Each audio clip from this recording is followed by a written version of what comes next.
Hello friends, आज मैं Solapur division के अंतर्गत कंडक्ट करवाए गए जूनियर इंजीनियर के पेपर्स के सॉल्यूशन देखेंगे। इसलिए वीडियो के लास्ट तक बने रहे एवं वीडियो पसंद आए तो वीडियो को लाइक एवं चैनल को सब्सक्राइब करना ना भूलें।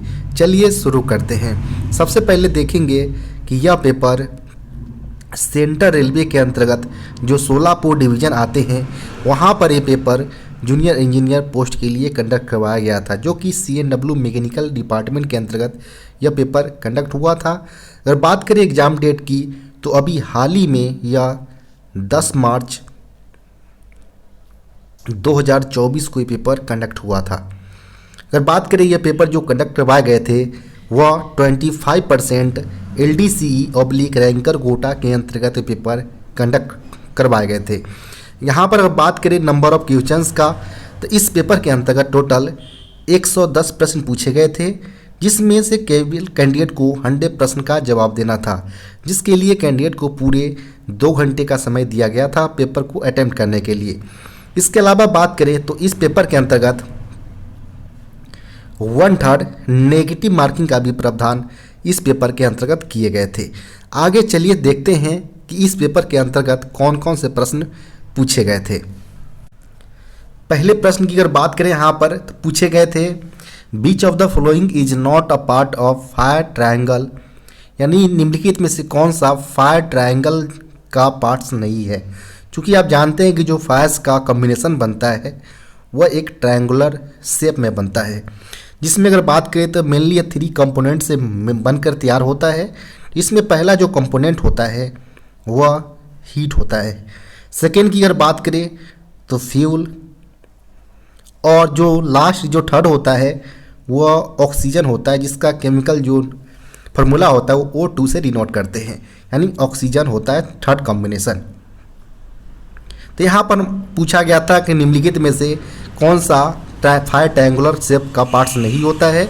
तो इसमें हमारा हीट, फ्यूल, ऑक्सीजन दिया गया है जो कि इसका पार्ट्स होते हैं, जबकि कार्बन डाइऑक्साइड ऑप्शन नंबर 4 में दिया गया है जो कि इसका पार्ट्स नहीं होते हैं। तो यहाँ पर ऑप्शन नंबर D इसका सही उत्तर हो जाएगा, कार्बन डाइऑक्साइड। नेक्स्ट यहाँ पर प्रश्न है इन नॉर ब्रेम से best wheel slide protection system fitted in LHB coach what does fault code 7301 indicates. यहाँ पर बोला गया है कि जो नॉर बेस्ड जो WSP सिस्टम होते हैं LHB कोच के अंतर्गत, उसमें जो फॉल्ट कोड 7301 जो इंडिकेट करता है, इसका मतलब क्या होता है। तो यहाँ पर हम यहाँ पर बात करें अगर कि इसके अलावा 7201, 99 और एक 95 पर मिलनी बहुत सारे प्रश्न पेपर में अलग अलग डिवीजन के अंतर्गत पूछे जाते हैं। 73 को यहाँ पर देखा जाए तो यह mainly permanent fault at several axle को इंडिकेट करता है। वहीं 72 की बात किया जाए तो 72 जो है वह परमानेंट फॉल्ट एट 1 एक्सल, यानी 1 एक्सल पर इंडिकेट करता है फॉल्ट, तो उससे हम 72 से इंडिकेट करेंगे। और 73 का यहाँ पर जो रिप्रेजेंट करता है वह permanent fault at several axles को इंडिकेट करता है। वही 99 जो कोड होता है वह इंडिकेट करता है कि जितने भी सिस्टम वगैरह होते हैं वो सारे के सारे वर्किंग परफेक्टली रूप से, यानी बेटर वे में वह कार्यरत है। इसके अलावा जो 95 जो कोड इंडिकेट करता है, इसका मतलब होता है वोलाटाइल फॉल्ट्स को इंडिकेट करता है। यानी वोलाटाइल फॉल्ट्स का मतलब होता है कि जो प्रीवियस जो फॉल्ट्स होंगे वो दोबारा से वो लॉग इन हो गए हो, तो इस प्रकार के फॉल्ट्स को हम वोलाटाइल फॉल्ट्स को बोला जाता है। तो यहाँ पर हम बात करें 7301 का, तो यहाँ पर permanent fault at several axles हो जाएगा। यहाँ पर ऑप्शन नंबर B इसका सही उत्तर होंगे। नेक्स्ट यहाँ पर प्रश्न है what is the maximum speed of BOXN HS wagon in empty condition, यानी खाली अवस्था में जो बॉक्सन HS यानी हाई स्पीड वैगन का जो मैक्सिमम स्पीड होता है वो कितना होता है। तो यहाँ पर हम बात करें कि जो बॉक्सन HS जो वैगन है इसमें मेनली कैसनव 22 HS बोगी का प्रयोग किया जाता है, हाई स्पीड बोगी का। इसके अलावा इसमें जो एक्सल लोड होता है वह 20.32 टन इसका एक्सल लोड होता है। और इस प्रकार के बैगन के लिए जो बैगन कोड होता है वह 12 रखा गया है। तो यहाँ पर मेनली जो प्रश्न पूछे गए थे वो मैक्सिमम स्पीड के रिगार्डिंग पूछे गए थे। तो एम्प्टी कंडीशन में जो इसका स्पीड होता है वह 100 kmph होता है। तो यहाँ पर जो सही उत्तर होगा वह ऑप्शन नंबर बी यहाँ पर सही उत्तर हो जाएंगे। 100 kmph एम्प्टी कंडीशन में बॉक्सेन HS बैगन का मैक्सिमम स्पीड होगा। नेक्स्ट यहाँ पर प्रश्न है which of the following wagons has maximum payload capacity, यानी निम्नलिखित में से किस प्रकार के बैगन्स का मैक्सिमम पे लोड कैपेसिटी होगा। तो यहाँ पर जो पे लोड जो हम टर्मिनोलॉजी जो यूज करते हैं बैगन के अंतर्गत, इसका मतलब होता है कि जो पे लोड का कि जो weight of commodity loaded on wagons, यानी जितने हमारा वेट का जो कमोडिटी होते हैं कमोडिटी लोडेड ऑन वैगन,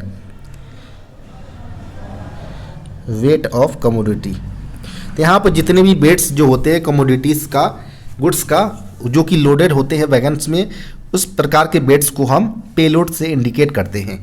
तो यहाँ पर प्रश्न पूछा गया था कि किस प्रकार के वैगन्स में मैक्सिमम पेलोड कैपेसिटी उपलब्ध होता है। तो यहाँ पर 1 बाई 1 ऑप्शन के अनुसार चले हम अगर, तो बॉक्सेन HL की अगर बात करें हम पेलोड कैपेसिटी का, तो बॉक्सेन HL का जो पेलोड कैपेसिटी होता है वह 71 टन होता है। इसके अलावा बात करें बॉक्सेन R का, तो बॉक्सेन R का जो होता है वह 70.04 टन होता है। इसके अलावा बात करें बॉक्सेन EL का, तो बॉक्सेन EL के केस में जो पे लोड कैपेसिटी होता है वह 76.9 टन इसका पे लोड कैपेसिटी होता है। वहीं बॉक्सेन बैगन का सिंपल बात करें हम तो 58.08 टन होता है। तो इस प्रकार हम अगर न्यूमेरिकल वैल्यू के अनुसार अगर चले हम, तो मैक्सिमम जो पे लोड कैपेसिटी बैगन्स का है वो बॉक्सेन EL का है। तो यहाँ पर ऑप्शन नंबर जो होगा वो ऑप्शन नंबर बी इसका सही उत्तर हो जाएगा। नेक्स्ट यहाँ पर प्रश्न है hot axle in wagons is caused due to which of the following reasons, यानी यहाँ पर बोला गया है कि जो हॉट एक्सल जो बैगन्स में होते हैं उसका क्या कॉज हो सकता है, निम्नलिखित रीजन जो दिए गए हैं इसमें। तो मेनली यहाँ पर कॉजेज हो सकते हैं कि जो हमारा बियरिंग में जो हम ग्रीस यूज करते हैं वो प्रॉपर क्वांटिटी में नहीं उपलब्ध होना, नहीं insufficient quantity of grease in bearing, यह सबसे बड़ा मेजर कॉज हो सकता है कि जो हम बियरिंग यूज करते हैं प्रत्येक बियरिंग में एक लिमिट में बियरिंग की क्वांटिटी होना अनिवार्य है। इसका अगर प्रॉपर क्वांटिटी में उपलब्ध ना हो तो यह एक रीजन बन सकता है यहाँ पर हॉट एक्सल्स का। इसके अलावा बात करें यहाँ पर कि जो बियरिंग्स में हम जो लोडिंग वगैरह करते हैं इस एक कैपेसिटी तक मैक्सिमम कैपेसिटी होता है, इसमें या तो ओवरलोडिंग हो या अनइवन लोडिंग हो बियरिंग्स का, तो इस पर भी इस प्रकार के कॉजेज भी हॉट एक्सल्स को लीड करते हैं। थर्ड अगर बात करें तो कंटामिनेटेड ग्रीस इन बियरिंग, यानी जिस प्रकार के बियरिंग का जिस क्वालिटी का बियरिंग का यूज किया जाना चाहिए वह नहीं यूज करने पर भी यह एक कॉजेज बन सकते हैं, यानी कंटामिनेटेड ग्रीस इन बियरिंग, यहाँ पर ए भी ऑप्शन सही हो सकता है। तो यहाँ पर all of the above option number D यहाँ पर सही उत्तर हो जाएगा। यानी जो तीन ऑप्शन जो दिए गए हैं तीनों मेजर कॉजेज यहाँ पर हो सकते हैं अगर इस प्रकार के इंस्ट्रक्शंस को फॉलो नहीं किया जाता है बियरिंग के अंतर्गत। नेक्स्ट यहाँ पर प्रश्न पूछे गए हैं to maintain buffer height within permissible limit what thickness of packing shall be used in casnub 22 NLB trolley if the wheel diameter is 954 mm। यानी यहाँ पर बोला गया है कि जो हम पैकिंग वगैरह यूज करते हैं EM पैड के ऊपर हो या नीचे रख यूज करते हैं ताकि जो हमारा बफर हाइट है उसको मेंटेन किया जा सके, परमिसिबल लिमिट में अलाउ किया जा सके। तो यहाँ पर कुछ कंडीशन दिए गए हैं कि चक्कों का व्यास हमारा 954 mm दिया गया है और ट्रॉली जो है वो क्वेश्चनअप 22 NLB ट्रॉली उपलब्ध है। तो इस प्रकार इसमें हम बात करें कि इसके अंतर्गत अगर हमें बफर हाइट मेंटेन करना हो पैकिंग की मदद से, तो क्वेश्चनअप 22 NLB की अगर बात करें हम, तो इसमें चक्कों का व्यास 954 से लेकर 931 तक के रेंज में अगर होता है, तो इसमें जो पैकिंग हम यूज करते हैं वह 12 mm की पैकिंग यूज करते हैं। और यह जो पैकिंग यूज किया जाता है, जो EM पैड होता है उसके जस्ट नीचे इसको यूज करते हैं। इसके अलावा बात करें हम कि अगर व्हील डाया 930 mm से लेकर 906 mm तक अगर हो, इनके रेंज में हो, तो तब हम जो पैकिंग यूज करेंगे वह पैकिंग हमारा 37 mm का होगा बफर हाइट को मेंटेन करने के लिए। तो इस प्रकार का जो हम पैकिंग यूज करते हैं वह EM पैड के ऊपर वाले पोर्शन में करते हैं, तो इसका भी आप ध्यान रखें। तो यहाँ पर दो प्रकार के पैकिंग हम मेनली यूज करते हैं, 12 mm और 37 mm का। 12 mm EM पैड के नीचे बिलो में यूज करते हैं, जबकि 30 mm का पैकिंग EM पैड के एबव पोर्शन में हम यूज करते हैं। चूँकि प्रश्न में हमसे पूछा गया था कि व्हील डाया जो है वह 954 mm के रेंज में है, तो इस प्रकार में हम जो यूज करेंगे पैकिंग वह हम 12 mm की पैकिंग यूज करेंगे। तो यहाँ पर जो सही उत्तर होगा वो ऑप्शन नंबर बी यहाँ पर सही उत्तर हो जाएगा। नेक्स्ट प्रश्न यहाँ पर बात करें हम, तो in new condition what is the distance from key seat to pedestal crown roof in case of क्वेश्चनअप 22 NLB ट्रॉली। यानी क्वेश्चनअप 22 NLB ट्रॉली के केस में यहाँ पर न्यू कंडीशन में ध्यान रखिए, नए अवस्था में यहाँ पर डिस्टेंस पूछा गया है की सीट से लेकर पेडेस्टल क्राउन रूफ के बीच जो गैप होता है, डिस्टेंस होता है, नए कंडीशन में वो यहाँ पर पूछे गए हैं। तो यहाँ पर हम बात करें कि इन दोनों दिए गए पोर्शन के बीच की अगर गैप की बात करें, तो न्यू कंडीशन में 323 mm होता है। वहीं बात करें हम कि इसका जो कंडेम्ड करते हैं वह 328 mm पर हम कंडेम करते हैं। इसके अलावा बात करें कि इसका जो वियर लिमिट होता है वह 5 mm होता है। दोनों के बीच को रेंज को ही हम वियर लिमिट से इंडिकेट करते हैं। तो यहाँ पर पूछा गया था कि न्यू कंडीशन में जो डिस्टेंस होना चाहिए की सीट से पेडेस्टल क्राउन रूफ के बीच क्वेश्चनअप 22 NLB ट्रॉली के बीच वह 323 mm के डिस्टेंस पर होना चाहिए। तो यहाँ पर जो सही उत्तर होगा वो ऑप्शन नंबर बी यहाँ पर सही उत्तर हो जाएगा। नेक्स्ट यहाँ पर प्रश्न है, which of the following is a bearing defects. निम्नलिखित में से कौन सा बियरिंग डिफेक्ट्स के अंतर्गत आता है? तो चाहे वो स्पेलिंग हो, क्या फल्स ब्रिनेलिंग हो या ब्रिनेलिंग हो, इस सारे के सारे बियरिंग डिफेक्ट्स के अंतर्गत आते हैं। तो यहाँ पर option number D all of the above इसका सही उत्तर हो जाएगा। नेक्स्ट यहाँ पर प्रश्न है, what is the maximum value of longitudinal clearance between side frame pedestal and adapter in case of narrow jaw bogie. यहाँ पर बोला गया है कि जो मैक्सिमम लॉन्गिट्यूडिनल वैल्यू निकालना है क्लियरेंस कहाँ किसके बीच, तो वह साइड फ्रेम पेडेस्टल और एडाप्टर के बीच होना चाहिए। कंडीशन है कि नैरो जॉब बोगी का यूज होना चाहिए। तो इस केस में हम बात करें कि लॉन्गिट्यूडिनल जो क्लियरेंस होता है वह यहाँ पर ध्यान रखिए कि यह मैक्सिमम वैल्यू इसका पूछा गया है। तो 23 mm जो होता है इसका मैक्सिमम वैल्यू होता है और 9 mm पर इसका न्यू वैल्यू होता है। तो यहाँ पर हम बात करें कि जो ऑप्शन यहाँ पर दिया गया है कि मैक्सिमम कितना होना चाहिए, तो मैक्सिमम हमारा एज पर डिस्टेंस के अनुसार देखा जाए तो maximum 23 mm option number D में है। तो यहाँ पर ऑप्शन नंबर डी इसका सही उत्तर हो जाएगा। नेक्स्ट यहाँ पर प्रश्न है, what is the condemning size of bronze bearing piece used in side bearer of ICF trolley. यानी ICF ट्रॉली के जो साइड बियरर के अंतर्गत जो बियरिंग ब्रॉन्ज बियरिंग पीस हम यूज करते हैं इसका कंडमिंग साइज पूछा गया है कि क्या होता है। तो ब्रॉन्ज बियरिंग पीस जो है वह अर्धगोलीय शेप में होता है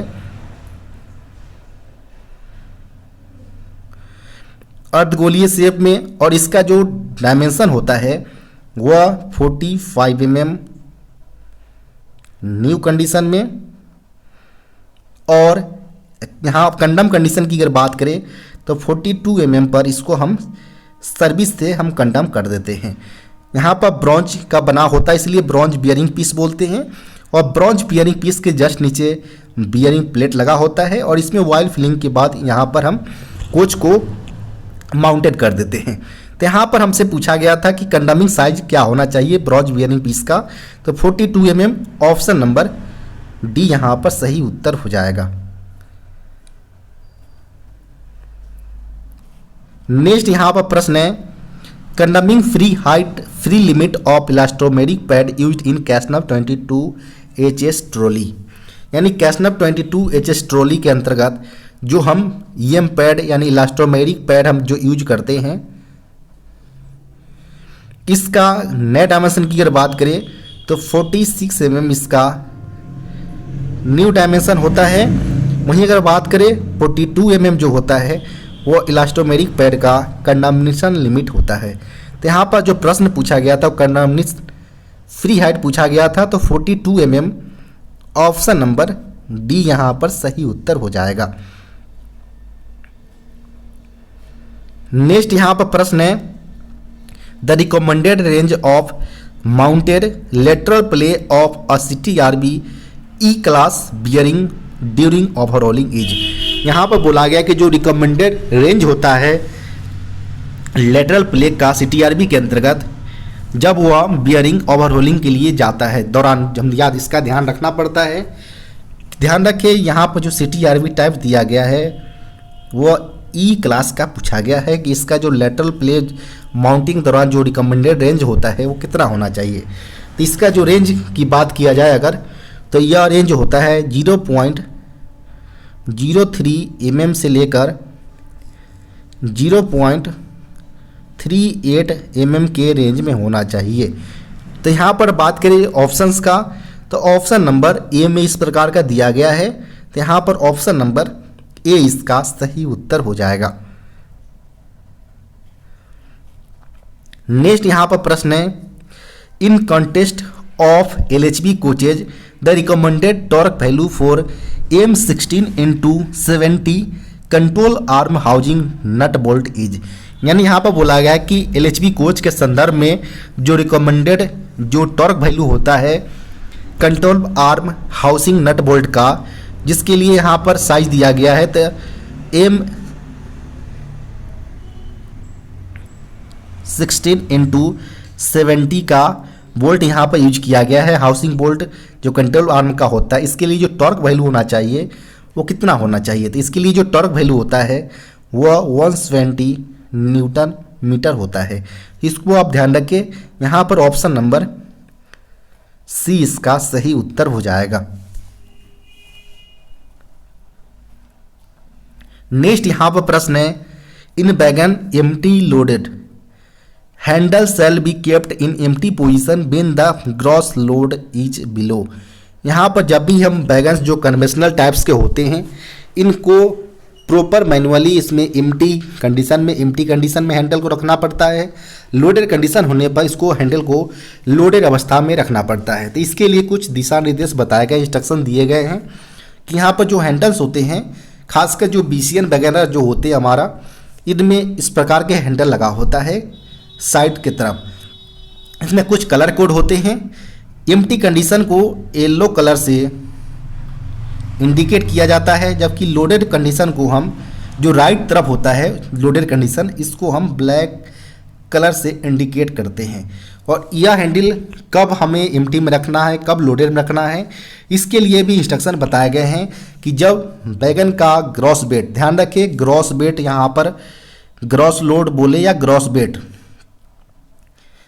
वेट अगर 42.5 टन से अगर कम है, बिलो है, तो यहाँ पर यह एम्प्टी कंडीशन यानी येलो तरफ इसका हैंडल होगा।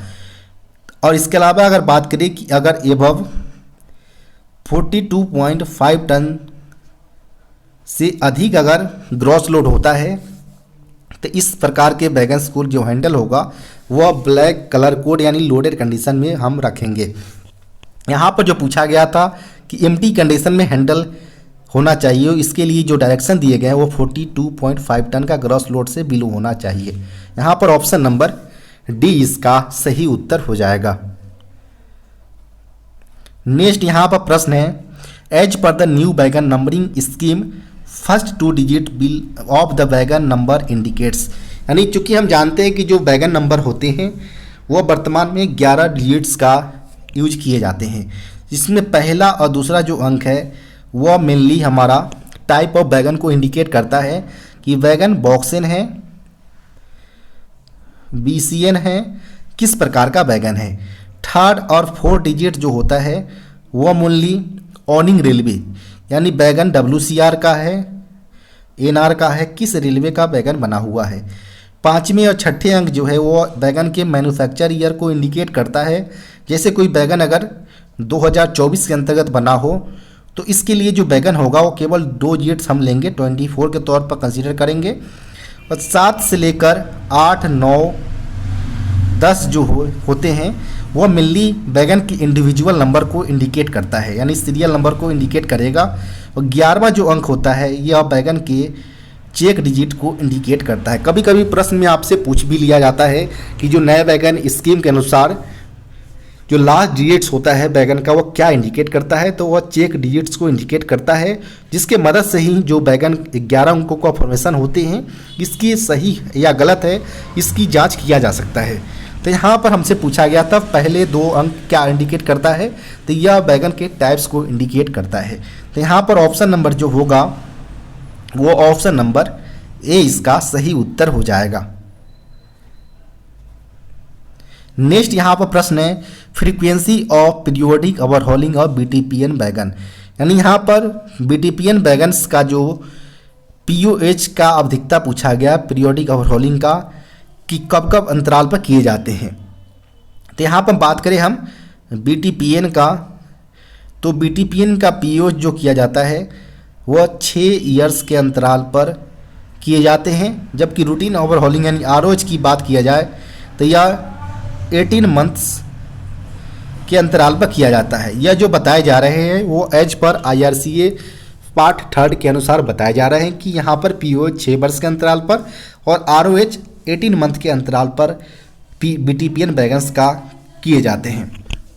यहाँ पर जो सही उत्तर होगा पीरियोडिक ओवरहॉलिंग के रिगार्डिंग है, तो यहाँ पर ऑप्शन नंबर डी यहाँ पर सही उत्तर हो जाएगा, 6 ईयर्स। नेक्स्ट यहाँ पर प्रश्न जो पूछे गए हैं, what is the capacity of MK50 type draft gear, यानी यहाँ पर जो MK50 ड्राफ्ट गियर जो यूज किए जाते हैं इनका कैपेसिटी पूछा गया है। तो MK50 की अगर बात करें हम, तो MK50 का ड्राफ्ट गियर का जो कैपेसिटी होता है वह 5385 kg मीटर होता है। वहीं बात करें एक RF361 का भी पूछा जाता है, तो इस प्रकार के ड्राफ्ट गियर का जो कैपेसिटी होता है वह 5725 kg मीटर होता है।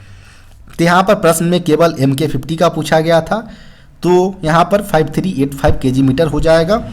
यहाँ पर ऑप्शन नंबर ए यहाँ पर सही उत्तर होंगे। नेक्स्ट यहाँ पर प्रश्न जो पूछे गए हैं, what is the range of brake piston stroke in BCNA wagon in empty condition, यानी खाली अवस्था में जो BCNA वैगन्स के लिए जो ब्रेक पिस्टन स्ट्रोक का जो रेंज उपलब्ध होता है वो कितना होता है। तो सिंपली हम बात करें अगर कि जो एम्प्टी कंडीशन में जो पिस्टन स्ट्रोक होता है वह 85 ± 10 mm होता है। वहीं बात करें हम लोडेड का, तो लोडेड के केस में यह 130 ± 10 mm होते हैं। तो यहाँ पर चूंकि प्रश्न पूछे गए थे BCNA वैगन्स का एम्प्टी कंडीशन में खाली अवस्था में पिस्टन स्ट्रोक, तो 85 ± 10 यानी 75 से लेकर 95 की रेंज में पिस्टन स्ट्रोक एम्प्टी कंडीशन में होना चाहिए। तो यहाँ पर ऑप्शन नंबर जो होगा वो ऑप्शन नंबर ए यहाँ पर सही उत्तर हो जाएगा। नेक्स्ट यहाँ पर प्रश्न है, what is the value of a dimension of all brake stock fitted with casnub bogie except बोबारेन वैगन, यानी बोबारेन वैगन को छोड़ते हुए ए डायमेंशन कैसना बोगी के जितने प्रकार के जो वैगन्स होते हैं इनका ए डायमेंशन कितना होता है वो यहाँ पर पूछे गए हैं। सबसे पहले यह जान ले कि जो ए डायमेंशन होता कहाँ पर है। तो जो मेनली दो तरह के डायमेंशन एसएबी के अंतर्गत होते हैं, एक होता है ए डायमेंशन और एक होता है ई डायमेंशन। ए डायमेंशन जो होता है वह mainly distance between SAB barrel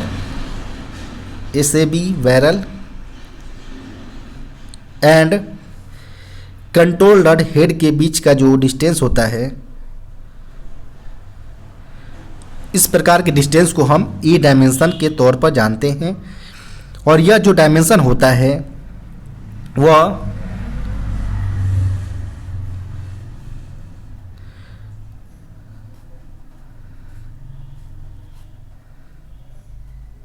(70+2-0 mm होता है। इसके अलावा यह सारे ऑल टाइप्स के लिए होते हैं।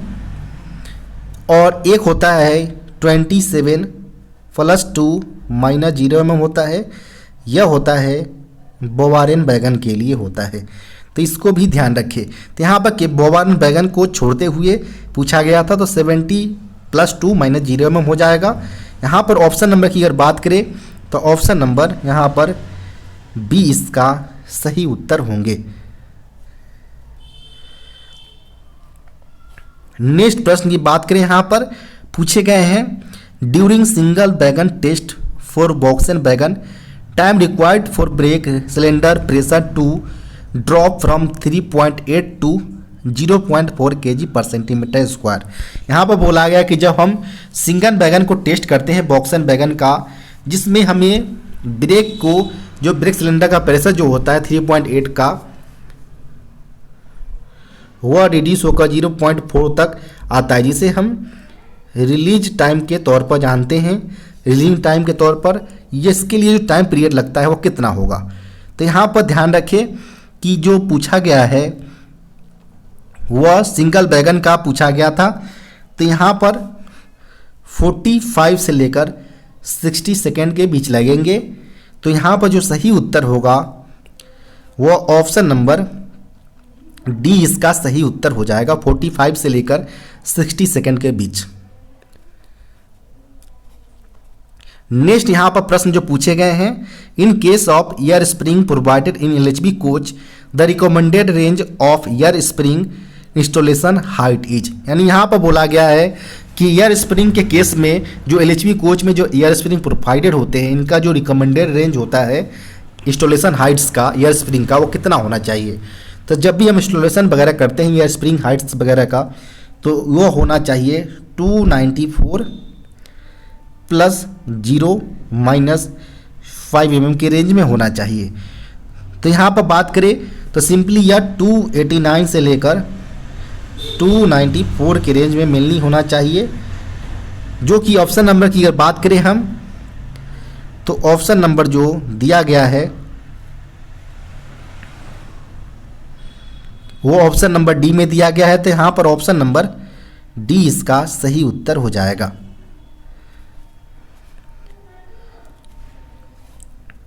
नेक्स्ट प्रश्न यहाँ पर बात करें हम तो जो नेक्स्ट प्रश्न पूछे गए हैं, इन case of MS family transports make wheel slide protection the value of cut in pressure of pressure switch is, यानी यहाँ पर बोला गया कि जो एमएस फैमिली टाइप्स के जो हम WSP सिस्टम का प्रयोग करते हैं इनमें जो प्रेशर स्विच में जो प्रेशर कट करने का जो वैल्यू होता है वो कितना होता है। तो यह जो वैल्यू होता है कि the value of cut in pressure of pressure switch वो होता है 1.3 kg/cm², जो कि ऑप्शन नंबर ए में दिया गया है। तो यहाँ पर ऑप्शन नंबर ए इसका सही उत्तर हो जाएगा। नेक्स्ट प्रश्न यहाँ पर है, which of the flowing wheel defects can be detected using a tyre defect gauge, यानी निम्नलिखित में से किस प्रकार के व्हील डिफेक्ट्स को टायर डिफेक्ट गेज के माध्यम से डिटेक्ट किया जाता है।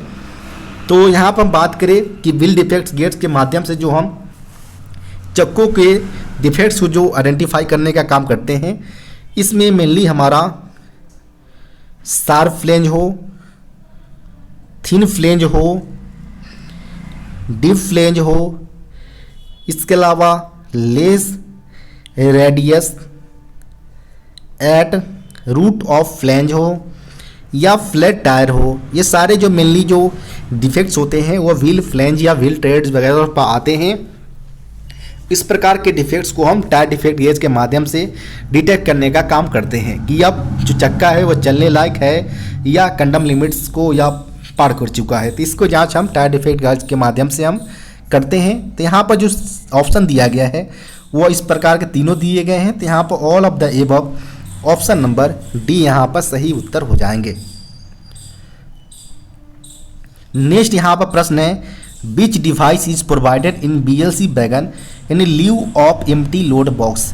एम्प्टी लोड बॉक्स के स्थान पर जो BLC वैगन में जो डिवाइस यूज किए जाते हैं एम्प्टी कंडीशन और लोडेड कंडीशन को सेंस करने के लिए, उस प्रकार के डिवाइस का क्या नाम होता है वो यहाँ पर पूछे गए हैं। तो इस प्रकार के डिवाइस का नाम होता है LSD, जिसका फुल फॉर्म होता है लोड सेंसिंग डिवाइस, और यह प्रत्येक बोगी में एक की संख्या में लगा होता है, जिसमें लगे प्लंजर नीचे लोअर प्लैंक्स को जब टच करता है तब जाकर यह लोडेड कंडीशन को सेंस करने का काम करता है। इसके बीच जो गैप होता है वह जो प्लंजर होते हैं और लोअर प्लैंक, इनके बीच 16 ± 1 का गैप होता है। तो ये भी प्रश्न बार बार एग्जाम में पूछे जा सकते हैं कि जो प्लंजर और लोअर प्लैंक के बीच जो गैप होते हैं वो कितना होता है। तो यह 16 ± 1 mm के रेंज में होते हैं। और यहाँ पर 0-1 की संख्या में प्रत्येक बोगी में LSD यूज किए जाते हैं, 0-2 की संख्या में पर BLC कार में यूज किए जाते हैं, जिसका काम होता है एम्प्टी और लोडेड कंडीशंस के वैगन्स को सेंस करके उसी के अनुसार ब्रेक सिलेंडर को प्रेशर भेजा जाए। तो यहाँ पर जो सही उत्तर होगा वो ऑप्शन नंबर बी इसका सही उत्तर हो जाएगा। नेक्स्ट प्रश्न यहाँ पर है, what is the thickness of floor plate provided in BOXN R wagon. BOXN R wagon में जो फ्लोर प्लेट प्रोवाइडेड होते हैं इनका थिकनेस कितना होता है। चूँकि जानते हैं कि जो हम बॉक्सन वैगन यूज करते हैं इनमें हमारा माइल्ड स्टील का प्रयोग किया जाता है। जब यह कुछ वर्षों तक यूज में कर लिया जाता है तो फिर इसको रिहेबिलिटेशंस की रिक्वायरमेंट होता है, यानी रिहेबिलिटेशंस करके हम इस प्रकार के वैगन्स में कुछ मॉडिफाई करते हैं, तब जाकर इस प्रकार वैगन को हम बॉक्सन रिहेबिलिटेशन से इंडिकेट करते हैं, जिसके लिए आर इसका कोटेशन होता है। इसमें जो मटेरियल जो यूज करते हैं वह माइल्ड स्टील के बजाय हम स्टेनलेस स्टील का प्रयोग करते हैं, जिसको हम IRSM 44 से डिनोट करते हैं। तो इसको आप याद रखें। और जो फ्लोर प्लेट होता है, जो फ्लोर का प्लेट जो हम यूज करते हैं वो हम माइल्ड स्टील के साथ बॉक्सन वैगन में जो यूज करते हैं वो हम 6 mm का यूज करते हैं, जबकि बॉक्सन आर के अंतर्गत केवल हम 4 mm के यानी 4 mm के प्लेट्स का यूज करते हैं, जो कि स्टेनलेस स्टील IRSM 44 का बना होता है। तो यहाँ पर जो सही उत्तर होगा ऑप्शन नंबर डी इसका सही उत्तर हो जाएगा। नेक्स्ट यहाँ पर प्रश्न है, number of axles per bogie in case of BF80 wagons are. यानी जो BF80 टाइप्स के जो वैगन्स होते हैं इनमें total number of axles per bogie, ध्यान रखें पर बोगी पूछा गया है, नंबर ऑफ एक्सल्स कितने होते हैं। तो चूंकि आप जानते हैं कि नॉर्मली किसी बोगी के अंतर्गत जो कैसनम बोगी होते हैं इनमें 2 एक्सल्स होते हैं प्रत्येक बोगी के अंतर्गत, लेकिन जो BF80 टाइप्स के जो वैगन्स होते हैं इनमें जो बोगी यूज किया जाता है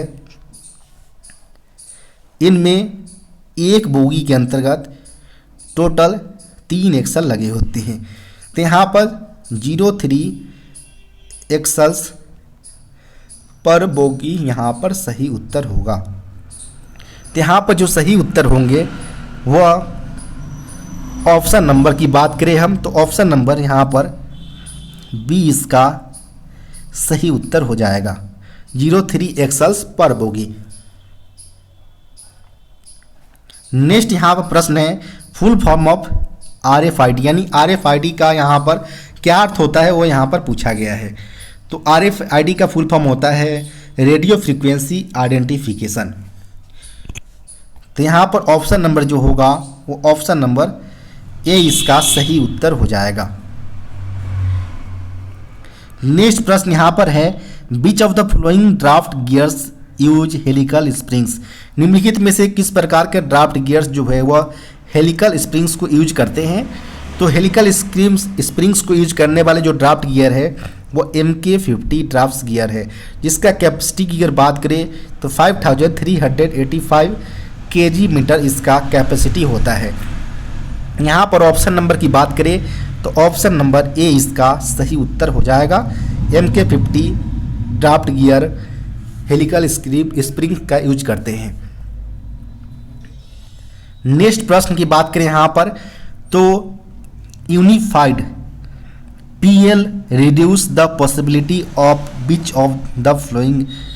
यहाँ पर बोला गया जो यूनिफाइड जो हम PL नंबर्स का यूज करते हैं वो मेनली किस प्रकार के पॉसिबिलिटीज़ को रिड्यूस करने का काम करते हैं। तो इसमें पहला है कि जो डुप्लीकेट PL नंबर बनता है हमारा प्राइस लिस्ट नंबर, इसको पॉसिबिलिटीज़ को घटाता है कि कम से कम किया जा सके गलत। सेकेंड, इसमें जो मेजर रोल प्ले करता है यूनिफाइड PL कि यह जो नॉन यूनिफॉर्मिटी जो होता है ऑल इंडिया रेलवे में, इनको भी यह रिड्यूस करने का काम करता है। इसके बाद जो नॉन स्टैंडर्डाइजेशंस जो आइटम्स होते हैं इनको भी यह रिड्यूस करने के काम यूनिफाइड PL नंबर के माध्यम से किया जाता है। तो यहाँ पर जो होगा सही उत्तर वो option number D all of the above यहाँ पर सही उत्तर हो जाएगा। नेक्स्ट प्रश्न की बात करें यहाँ पर तो to achieve better inventory turnover ratio what should be the average stock of A category item.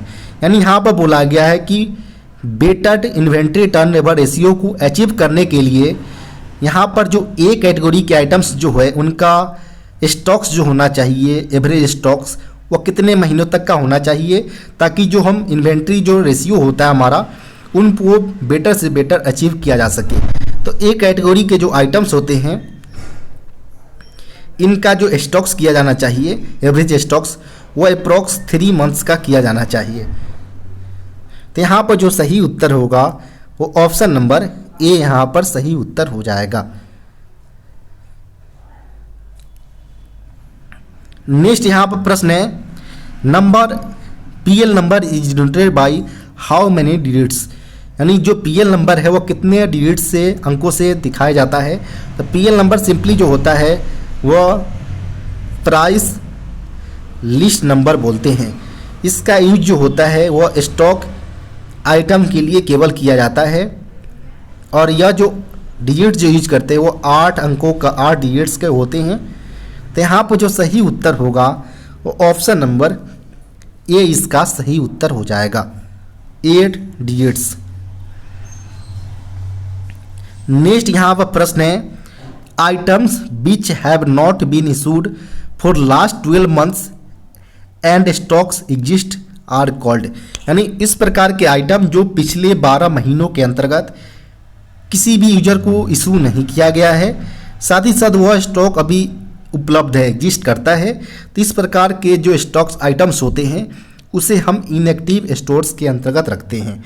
यानी 12 महीने से उपलब्ध नहीं है, यूज में नहीं दिया गया है, लेकिन वो अभी वर्तमान में उपलब्ध है। तो इस प्रकार के स्टोर जो होंगे वो उसे हम इनएक्टिव स्टोर्स के तौर पर जानेंगे। इसके अलावा बात करें हम सरप्लस स्टोर्स का, तो सरप्लस स्टोर जो है कि ऐसा आइटम जो पिछले 24 मंथ्स में किसी भी यूजर को जारी नहीं किया गया है और आगे भी जारी नहीं किए जाने की संभावना हो। तो इसमें भी 2 कैटेगरीज होते हैं सरप्लस स्टोर्स में, एक होता है डेड सरप्लस स्टोर, एक होता है मूवेबल सरप्लस स्टोर्स। जब वह पिछले 24 महीनों में जारी नहीं किया गया हो लेकिन आगे जारी किए जाने की संभावना है तो इसमें मूवेबल सरप्लस स्टोर हो जाएगा। जबकि अगर आगे जारी करने की संभावना नहीं है तो इसमें डेड सरप्लस स्टोर के अंतर्गत आ जाता है। इसके अलावा जो हम बात करें कि जो कस्टडी स्टोर्स होता है, कस्टडी स्टोर्स इस प्रकार के स्टोर्स को बोलते हैं कि जो कुछ स्पेशल वर्क्स या चार्जेज के लिए जो हम आइटम्स को परचेज करते हैं, फिर भी वो अभी वर्तमान में स्टोर्स के अंतर्गत अभी उपलब्ध है, उसको जारी नहीं किया गया है। तो इस प्रकार के स्टोर्स के अंतर्गत कस्टडी होने के कारण हम इसे कस्टडी स्टोर्स के तौर पर कंसीडर करते हैं।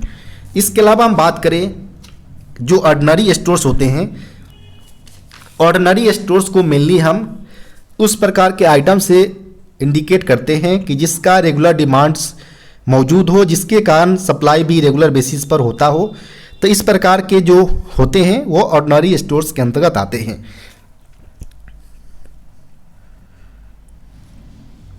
नेक्स्ट यहाँ पर प्रश्न है, item of stores for which there is a regular turnover cause by a constant demands.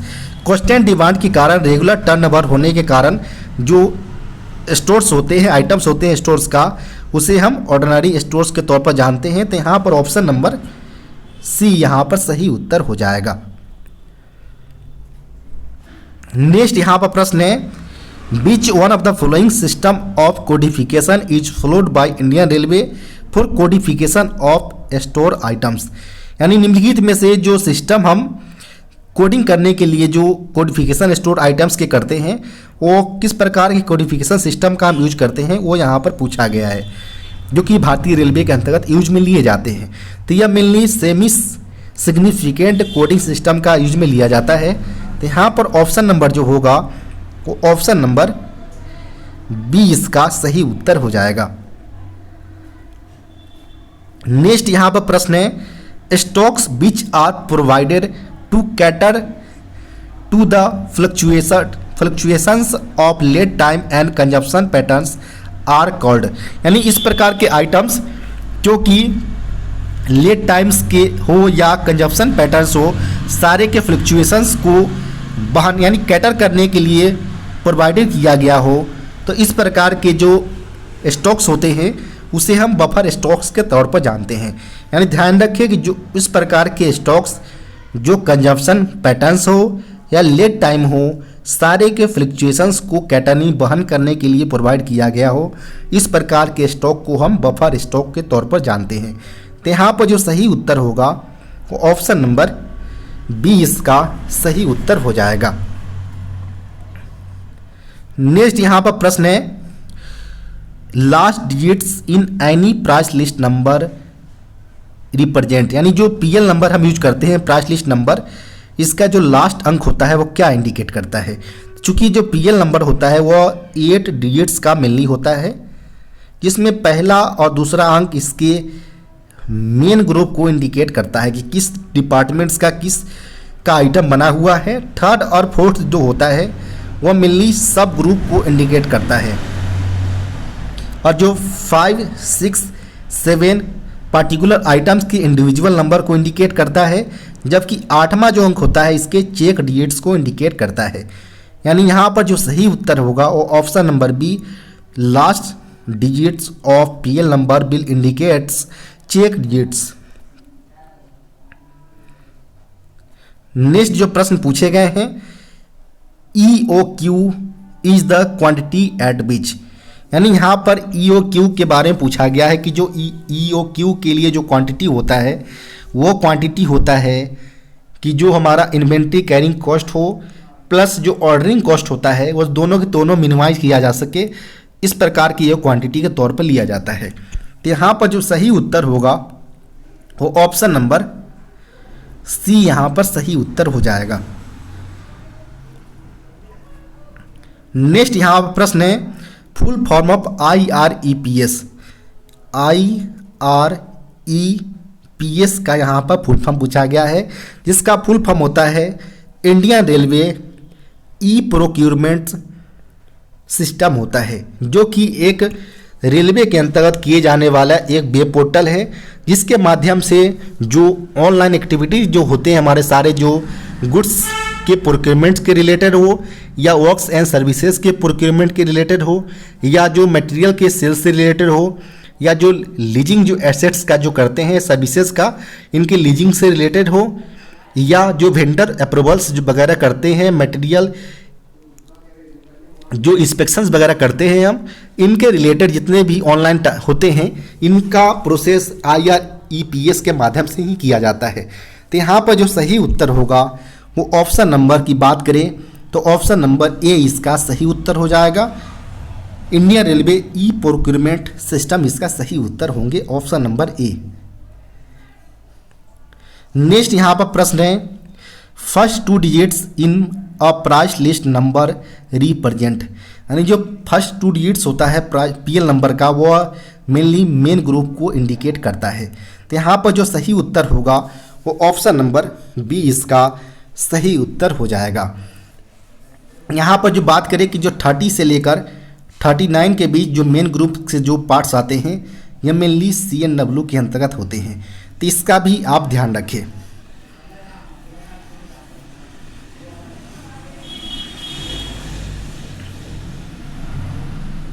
Next प्रश्न यहाँ पर बात करें हम, तो नेक्स्ट जो प्रश्न पूछे गए हैं, standard form number of order relating to appointment of inquiry officers और बोर्ड ऑफ इंक्वायरी इज, यानी यहाँ पर बोला गया कि जो स्टैंडर्ड फॉर्म यूज में लेते हैं, जिसके माध्यम से हम जो इंक्वायरी ऑफिसर्स का जो अपॉइंटमेंट किया जाता है वो कौन से स्टैंडर्ड फॉर्म के माध्यम से किए जाते हैं, तो यह स्टैंडर्ड फॉर्म 7 के माध्यम से हम इंक्वायरी ऑफिसर्स के अपॉइंटमेंट करने का काम करते हैं। तो यहाँ पर जो सही उत्तर होगा वो option number C, standard form इसका 7 इसका सही उत्तर हो जाएगा।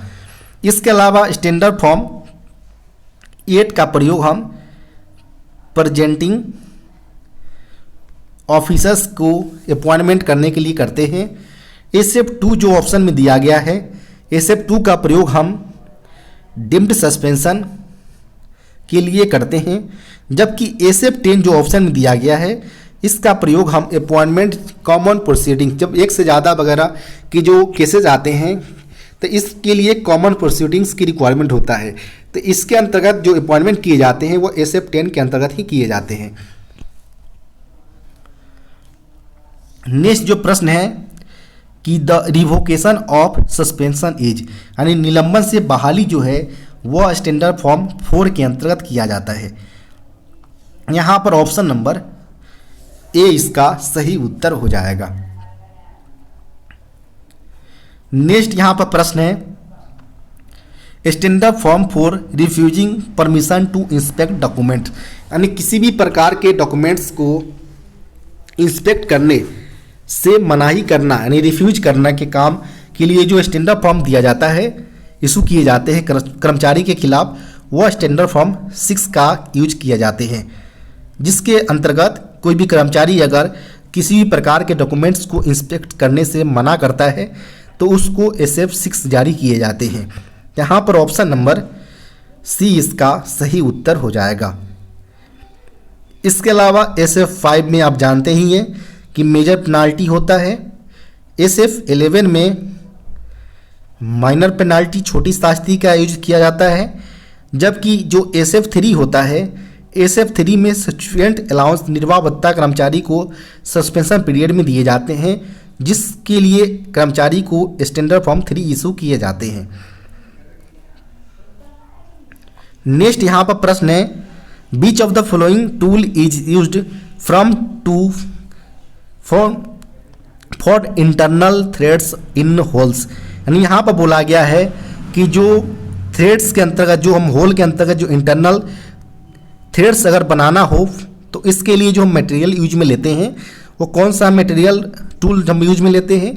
तो जब भी हमें किसी होल के अंतर्गत वो इंटरनल थ्रेड्स बनाना हो तो इसके लिए जो मटेरियल टूल यूज में लेंगे उसे हम रीमर का नाम से जानते हैं। तो यहाँ पर ऑप्शन नंबर जो होगा ऑप्शन नंबर डी इसका सही उत्तर हो जाएगा।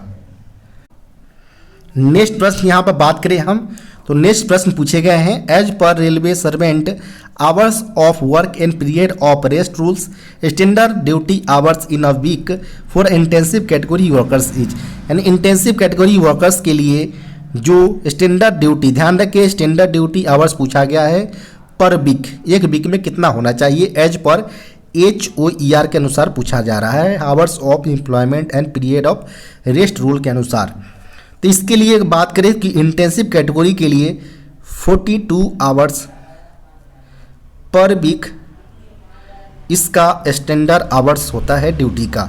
वहीं इसमें एक और पूछ लिया जाता है कि जो स्टैट्यूटरी लिमिट होता है, मैक्सिमम लिमिट जिसे हम बोलते हैं, वह 45 आवर्स पर वीक होता है, जिसे हम स्टैट्यूटरी लिमिट के तौर पर जानते हैं। यह इंटेंसिव कैटेगरी के वर्कर्स के लिए होता है। चूंकि प्रश्न पूछा गया था स्टैंडर्ड ड्यूटी के रिगार्डिंग, तो इसमें केवल 42 आवर्स पर वीक इसका सही उत्तर होंगे। यहाँ पर जो सही उत्तर होगा वो ऑप्शन नंबर बी इसका सही उत्तर हो जाएगा। नेक्स्ट यहाँ पर प्रश्न है, Indian railway welfare inspector comes under which department, यानी जो स्टाफ एंड वेलफेयर इंस्पेक्टर जिसे हम बोलते हैं, यह मेनली किस डिपार्टमेंट अंतर्गत कार्य करते हैं? तो यह मेनली जो पर्सनल डिपार्टमेंट होता है इनके अंतर्गत यह कार्यरत होते हैं, जिसे हम हिंदी में कार्मिक विभाग बोलते हैं। तो यहाँ पर जो सही उत्तर होगा वो ऑप्शन नंबर डी यहाँ पर सही उत्तर हो जाएंगे। नेक्स्ट जो प्रश्न है, maternity leave may be granted to female railway employees for a period of, यानी जो मैटरनिटी लीव जो महिला रेल कर्मचारी को प्रोवाइड करवाया जाता है वह अप टू सर्वाइविंग चिल्ड्रेन तक प्रोवाइड करवाया जाता है। और इसके लिए जो पर चाइल्ड जो लीव प्रोवाइड करवाया जाता है एमएल, वो 180 डेज का होता है। तो यहाँ पर जो सही उत्तर होगा वो ऑप्शन नंबर सी इसका सही उत्तर हो जाएंगे। नेक्स्ट यहाँ पर प्रश्न है, the maximum period of study leave which may be granted to a railway servant during in his entire service, यानी यहाँ पर बोला गया है कि जो कर्मचारी को मैक्सिमम टाइम पीरियड जो स्टडी लीव का प्रोवाइड करवाया जाता है वह पूरे सर्विस काल में कितना होता है। तो पूरे सर्विस काल में केवल और केवल 24 मंथ्स का स्टडी लीव कर्मचारी को प्रोवाइड करवाया जा सकता है। यह होता है नॉर्मली बेसिस पर। और कोई कर्मचारी अगर पीएचडी वगैरह जो डॉक्टर वगैरह करते हैं, रेलवे डॉक्टर वगैरह, तो उस केस में उन्हें 36 मंथ का भी प्रोवाइड किया जा सकता है। लेकिन नॉर्मली यहाँ पर प्रश्न देखा जाए तो पूछा गया था मैक्सिमम स्टडी लीव पीरियड का, वो नॉर्मल कर्मचारी को केवल और केवल पूरे सर्विस काल में 24 मंथ्स का मैक्सिमम दिया जा सकता है। तो यहाँ पर ऑप्शन नंबर ए इसका सही उत्तर होगा। नेक्स्ट यहाँ पर प्रश्न है, maximum LHAP can be accumulated by a railway employees in his service life, यानी पूरे सर्विस काल में एक कर्मचारी लीव ऑन हाफ एवरेज पे, ध्यान रखिए एलएचईपी के बारे में बात किया जा रहा है, तो इनके लिए जो समय जो लिमिटेशन रखा गया है वो अनलिमिटेड वो जमा कर सकता है, एक्यूमुलेट कर सकता है। जबकि एलएपी के केस में अगर बात करें तो एलएपी में कर्मचारी केवल और केवल 300 + 15 तक उसे एक्यूमुलेट कर सकता है। चूँकि प्रश्न पूछा गया था लीव ऑन हाफ एवरेज पे की रिगार्डिंग, तो अनलिमिटेड एक्यूमुलेट कर सकता है। यहाँ पर ऑप्शन नंबर डी इसका सही उत्तर हो जाएगा। नेक्स्ट यहाँ पर प्रश्न की बात करें तो पूछे गए हैं, general manager eligible for which type of duty पास, यानी किसी जोन के जो मेन होते हैं जीएम, वो ड्यूटी पास उन्हें प्रोवाइड करवाया जाता है। तो इसमें पूछा गया है कि जो ड्यूटी पास दिया जाता है जीएम को, किस प्रकार का ड्यूटी पास होता है। क्योंकि यहाँ पर आप ध्यान रखें कि अलग अलग लेवल के अनुसार ऑफिसर्स को अलग अलग प्रकार के ड्यूटी पास जारी किए जाते हैं। मेनली जो गैजेटेड पोस्ट जो होते हैं वह लेवल 8 से लेकर लेवल 13 तक के जो ऑफिसर्स होते हैं इन्हें मेनली ब्रॉन्ज पास जारी किए जाते हैं। इसके अलावा बात करें कि 14 से लेकर 14 और 15 लेवल के जो कर्मचारी होते हैं जिसमें डीआरएम वगैरह आते हैं, इनको मेनली सिल्वर पास जारी किया जाता है। इसके अलावा बात करें कि 16 और 17 लेवल्स, 16 लेवल में जनरल मैनेजर आते हैं, जबकि 17 लेवल में जो रेलवे बोर्ड का मेंबर्स हो या खुद रेलवे बोर्ड का चेयरमैन हो या commissioner, chief commissioner of rail safety हो, ये सारे के सारे लेवल 17 के अंतर्गत आते हैं। इनको एज ए ड्यूटी पास के तौर पर गोल्ड मेटल पास जारी किया जाता है। ध्यान रखिए, इनको मेटल पास जारी किए जाते हैं गोल्ड के तौर पर। तो यहाँ पर जो सही उत्तर होगा जनरल मैनेजर के रिगार्डिंग में, तो इन्हें गोल्ड मेडल पास जारी किए जाते हैं एज ए ड्यूटी पास के तौर पर। यहाँ पर ऑप्शन नंबर सी इसका सही उत्तर हो जाएगा।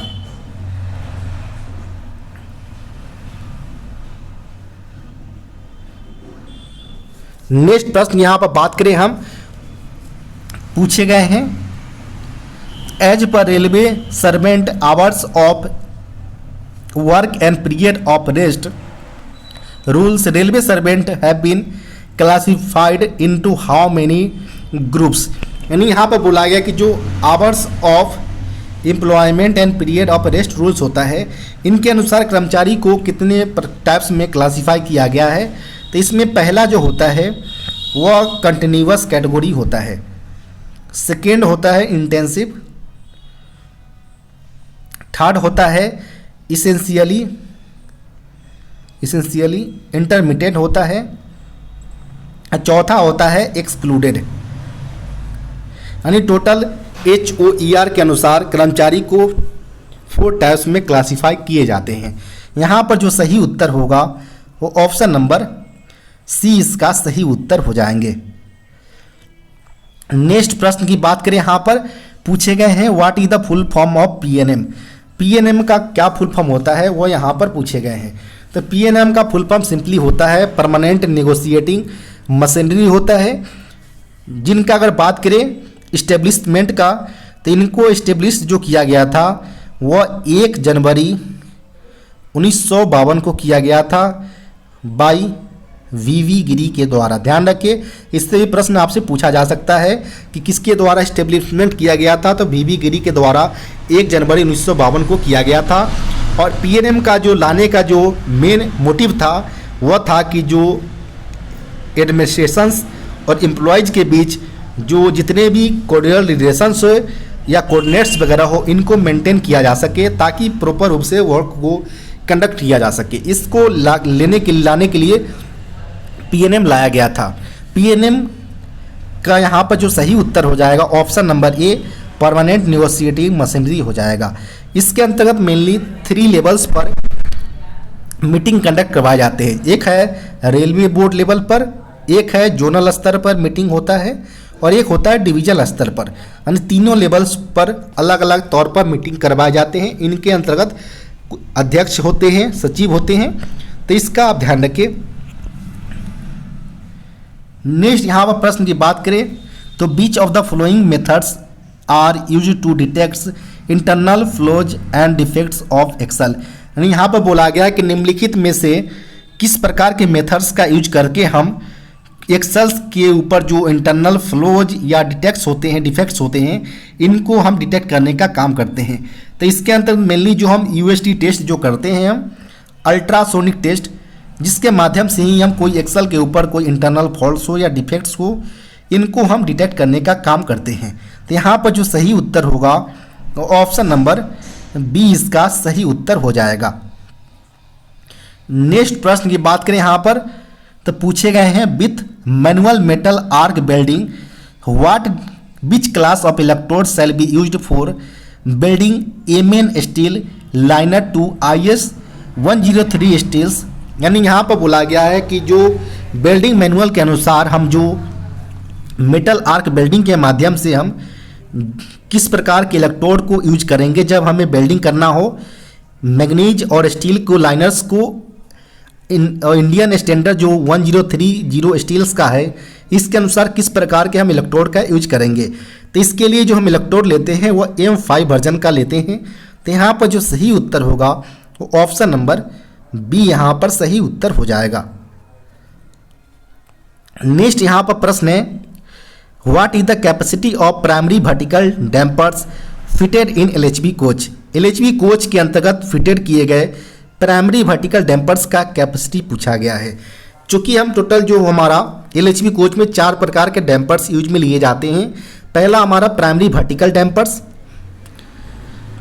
सेकेंडरी वर्टिकल डैम्पर्स, थर्ड है हमारा यो डैम्पर्स और एक है हमारा लेटरल डैम्पर्स।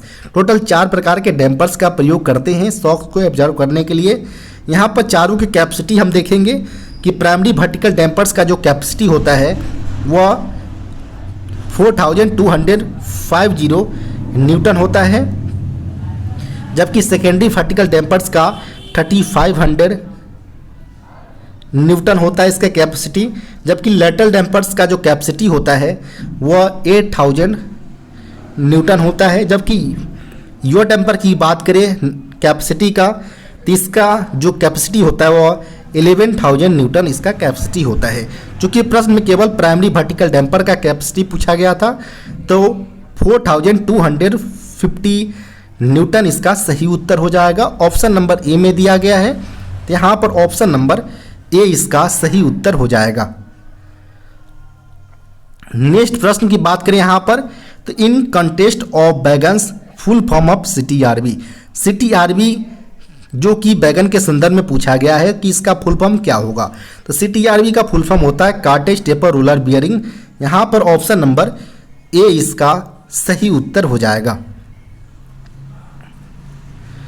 नेक्स्ट प्रश्न यहाँ पर है, द बैगन कोड फॉर बॉमिन बैगन इज, यानी जो बॉमिन बैगन के लिए, जो फ्लैट बैगन जो हमारा बॉमिन बैगन होता है, इसके लिए जो बैगन कोड यूज किए जाते हैं वो किस प्रकार का होता है। तो सिंपली हम बात करें कि जो 40 जो बैगन कोड है, 40 हमारा BTPN के लिए यूज किया जाता है, 58 जो है या बॉमिन फ्लैट बैगन के लिए कलर बैगन कोड होता है, जबकि 12 जो है वो बॉक्सेन HS बैगन के लिए बैगन कोड होता है, जबकि जो 61 हुए और 62 जो हम यूज में लेते हैं वह BLC A और BLC B कार के लिए बैगन कोड होता है। चूँकि प्रश्न में केवल बॉमिन फ्लैट बैगन के लिए पूछा गया था, तो यहाँ पर 58 बैगन कोड इसका सही उत्तर होगा, यानी ऑप्शन नंबर यहाँ पर C इसका सही उत्तर हो जाएगा। नेक्स्ट प्रश्न यहाँ पर है, range of distance between flanges of wheels of the same axle in wagons, यानी वैगन्स के अंतर्गत सेम एक्सल पर व्हील्स जो दोनों चक्कों के बीच के जो डिस्टेंसेज होते हैं, इसे हम व्हील गेज के तौर पर जानते हैं। और ये जो डिस्टेंसेज होते हैं यहाँ पर, चूँकि वैगन का पूछा गया था, तो 1600 + 2 - 1 mm हो जाएगा, यानी 1599 से लेकर 1602 mm के बीच में इसका रेंज होता है। तो यहाँ पर जो सही उत्तर होगा वो ऑप्शन नंबर बी इसका सही उत्तर हो जाएगा।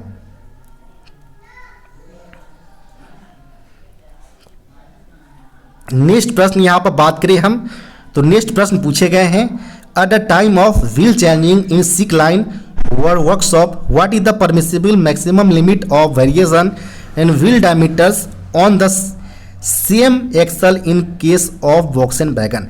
यानी यहाँ पर बोला गया कि जब भी हम चक्का सिक लाइन या वर्कशॉप के दौरान जो चेंज करते हैं हम, तो इसमें जो परमिसिबल मैक्सिमम लिमिट जो वेरिएशन में अलाउ करते हैं चक्के के चेंज करते समय, सेम एक्सल पर ध्यान रखिए, सेम एक्सल पर बॉक्स एंड बैगन में पूछा गया है। तो यहाँ पर हम बात करें कि बैगन में हम ध्यान रखते हैं कि सेम एक्सल पर हमारा 0.5 mm से ज़्यादा वेरिएशन अलाउ नहीं किया जाना चाहिए।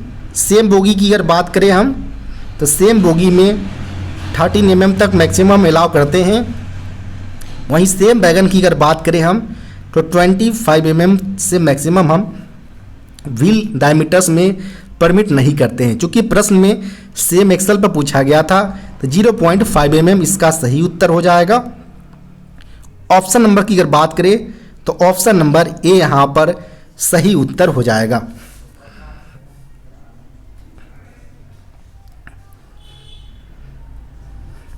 नेक्स्ट प्रश्न यहाँ पर बात करें हम, तो नेक्स्ट जो प्रश्न पूछे गए हैं कि diameter of a new wheel of BLC बैगन, BLC बैगन के केस में जो नए चक्कों का व्यास है वो कितना होना चाहिए।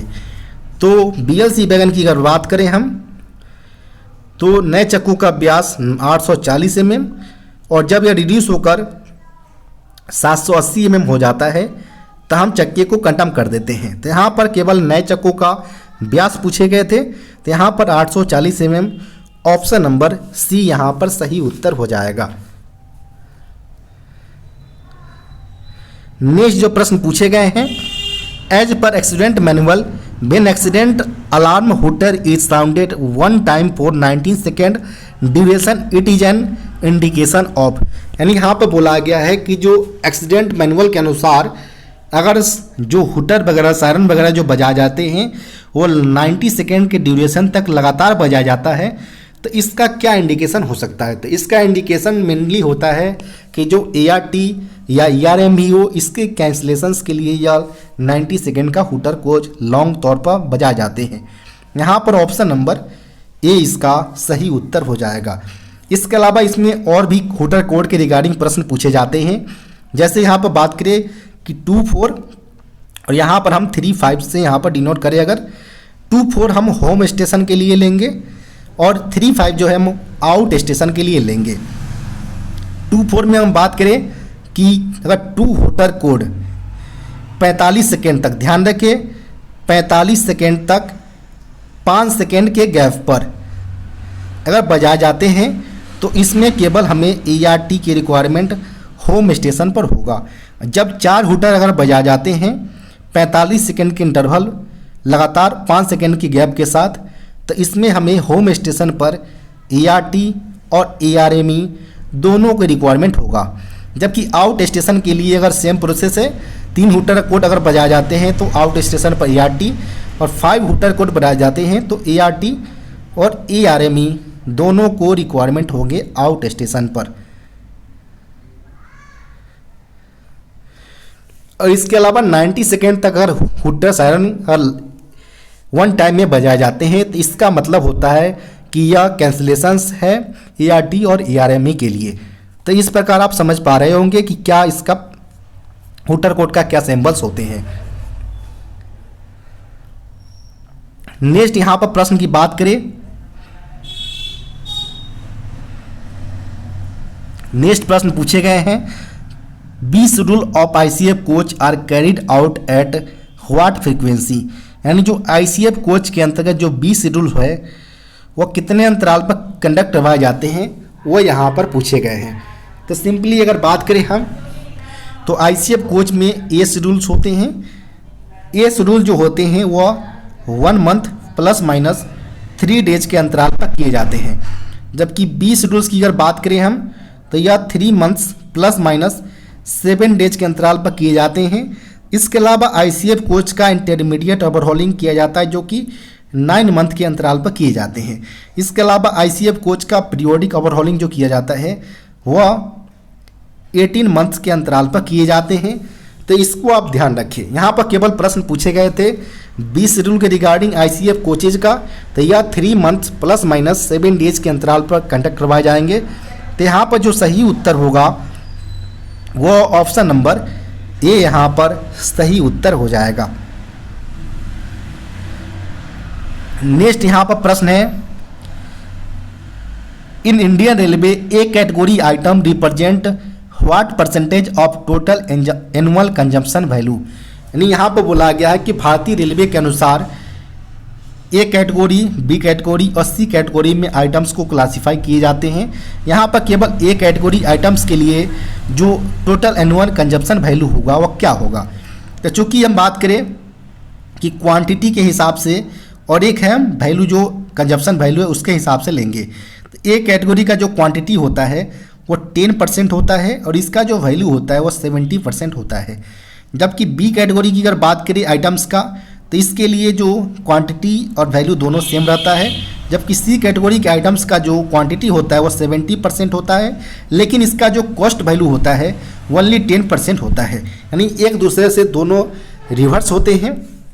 यहाँ पर टोटल कंजप्शन वैल्यू पूछा गया था कि कितने अमाउंट में कंजप्शन करते हैं, तो यह इसका 70% वैल्यू इसका सही उत्तर हो जाएगा, ऑप्शन नंबर डी।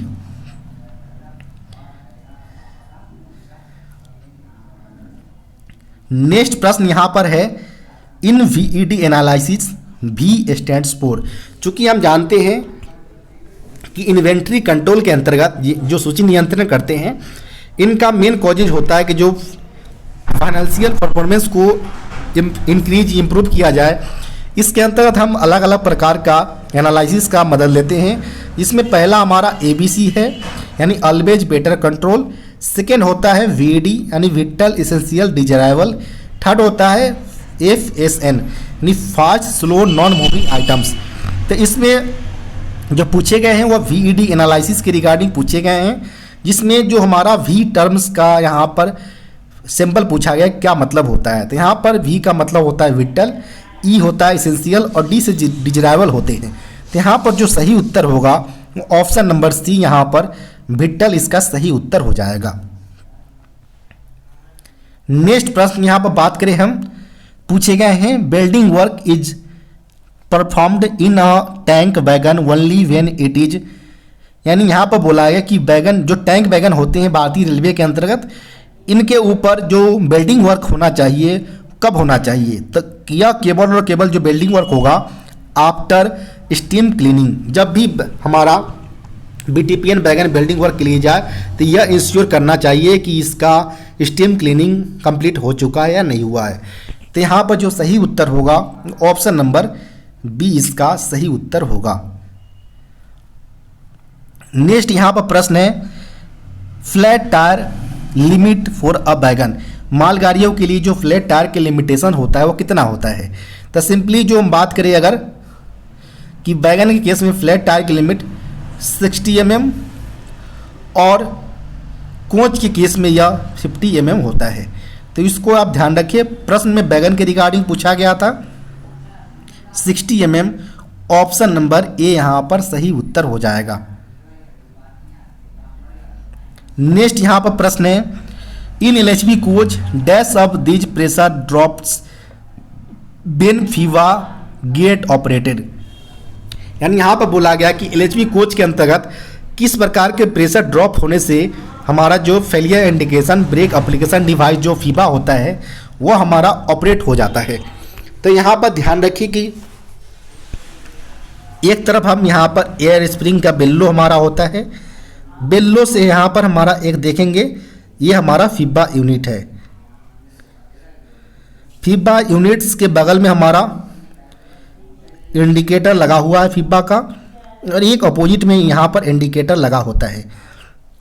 फिर यहाँ पर बात करें कि जो एक कनेक्शन हमारा एक बेल्लो से, सेकेंड कनेक्शन हमारा सेकेंड बेल्लो से आता है, दोनों के बीच में हमारा आइसोलेटिंग कॉक्स लगे होते हैं। इसके अलावा जो थर्ड कनेक्शन हमारा जो आता है वह ब्रेक पाइप से आकर ब्रेक इंडिकेटर हमारा फीबा यूनिट में लगे होते हैं, इसके बीच में भी हमारा एक आइसोलेटिंग कॉक्स होता है। और इस यहीं पर हमारा फीबा यूनिट में एक 8 mm का हमारा चोक लगा होता है। जैसे ही हमारा एयर स्प्रिंग से कोई भी लीकेज होता है फीबा हमारा सेंस करता है और ब्रेक पाइप से हमारा जो ब्रेक चौक पाइप जो हमारा लगा होता है वहाँ से प्रेशर हमारा ड्रॉप करने लगता है, जिससे हमारा पूरे गाड़ी में ब्रेक लग जाते हैं और जो फीबा इंडिकेटर है वो हमारा रेड कलर में हो जाता है। तो यहाँ पर जो प्रश्न पूछा गया था कि किस प्रकार का प्रेशर ड्रॉप होने से जो हमारा फीबा ऑपरेट होता है, तो मेनली इसमें हमारा ब्रेक पाइप का प्रेशर होगा, क्योंकि उसी के ड्रॉप होने के बाद हमारा जो इंडिकेटर है वह रेड कलर में कन्वर्ट होता है सेंस करने के बाद। तो यहाँ पर जो सही उत्तर होगा वो ऑप्शन नंबर BP इसका सही उत्तर हो जाएगा। नेक्स्ट यहाँ पर प्रश्न है when brake is applied in LHB coach colour of brake indicator will change as, जब भी हम LHB कोच में ब्रेक अप्लाई करते हैं तो जो ब्रेक इंडिकेटर लगा होता है वो मेनली ग्रीन से रेड में कन्वर्ट हो जाता है। तो यहाँ पर जो सही उत्तर होगा वो option number B red colour इसका सही उत्तर हो जाएगा। नेक्स्ट यहाँ पर प्रश्न है dash is provided in BMBS wagon, BMBS wagon में क्या चीज़ प्रोवाइडेड होता है। तो बोगी माउंटेड ब्रेक सिस्टम वाले जो वैगन होते हैं इसमें एम्प्टी और लोडेड डिवाइस को सेंस करने के लिए APM यानी ऑटोमेटिक प्रेशर मॉडिफिकेशन डिवाइस लगा होता है, जिसके माध्यम से ही वैगन के एम्प्टी है लोडेड इसको सेंस करके उसी प्रकार ब्रेक सिलेंडर को उन्हीं के अनुसार प्रेशर भेजा जाता है। इसमें जो हमारा APM लगा होता है वो वैगन के अंडर फ्रेम और बोगी के साइड फ्रेम के बीच लगा होता है, जिसमें जो हमारा सेंसिंग आर्म होता है वो अगर बिलो 80 mm अगर हमारा मूवमेंट करता है सेंसिंग आर्म तो इसका मतलब है कि वैगन लोडेड कंडीशन को इंडिकेट करता है और इसमें जो प्रेशर भेजेगा ब्रेक सिलेंडर का वो 3.8 kg पर सेंटीमीटर स्क्वायर का प्रेशर भेजेगा। अगर सेंसिंग आर्म का मूवमेंट एबव 80 mm होता है तो यह एमटी को इंडिकेट करता है और इस दौरान जो ब्रेक सिलेंडर को प्रेशर भेजा जाएगा वो केवल 2.2 kg प्रेशर का होगा। और इसके अलावा जो बचे प्रेशर होते हैं वह एपीएम के साइड में लगे 6 लीटर का, ध्यान रखें 6 लीटर का यह टैंक लगा होता है, इसमें यह प्रेशर को भेज दिया जाता है जब वैगन एम्प्टी कंडीशन में होते हैं। नेक्स्ट प्रश्न यहाँ पर पूछे गए हैं, minimum brake power percentage for a CC rack en route station will be, यानी इन रूट अवस्था में जो स्टेशन होते हैं वहाँ पर जो क्लोज सर्किट रैक के लिए मिनिमम ब्रेक पावर परसेंटेज होना चाहिए वो कितना होना चाहिए। सीसी यानी क्लोज सर्किट रैक, यहाँ पर ओरिजिनेटिंग स्टेशन पर 100%, जब यह रिड्यूस होना चाहिए मिनिमम 90% हमारा इन रूट में रिक्वायरमेंट होता है। इसके अलावा इसके लिए येलो कलर का बीपीसी जारी किया जाता है और इसका जो वैलिडिटी होता है वो 30 + 5 डेज का नॉर्मली सीसी रैक का बीपीसी की वैलिडिटी होती है। तो यहाँ पर इन रूट में पूछा गया था कि मिनिमम ब्रेक पावर परसेंटेज कितना होना चाहिए, तो यह 90% मिनिमम होना चाहिए इन रूट के केस में, क्लोज सर्किट रैक के केस में। तो यहाँ पर जो सही उत्तर होगा वो ऑप्शन नंबर ए इसका सही उत्तर हो जाएगा।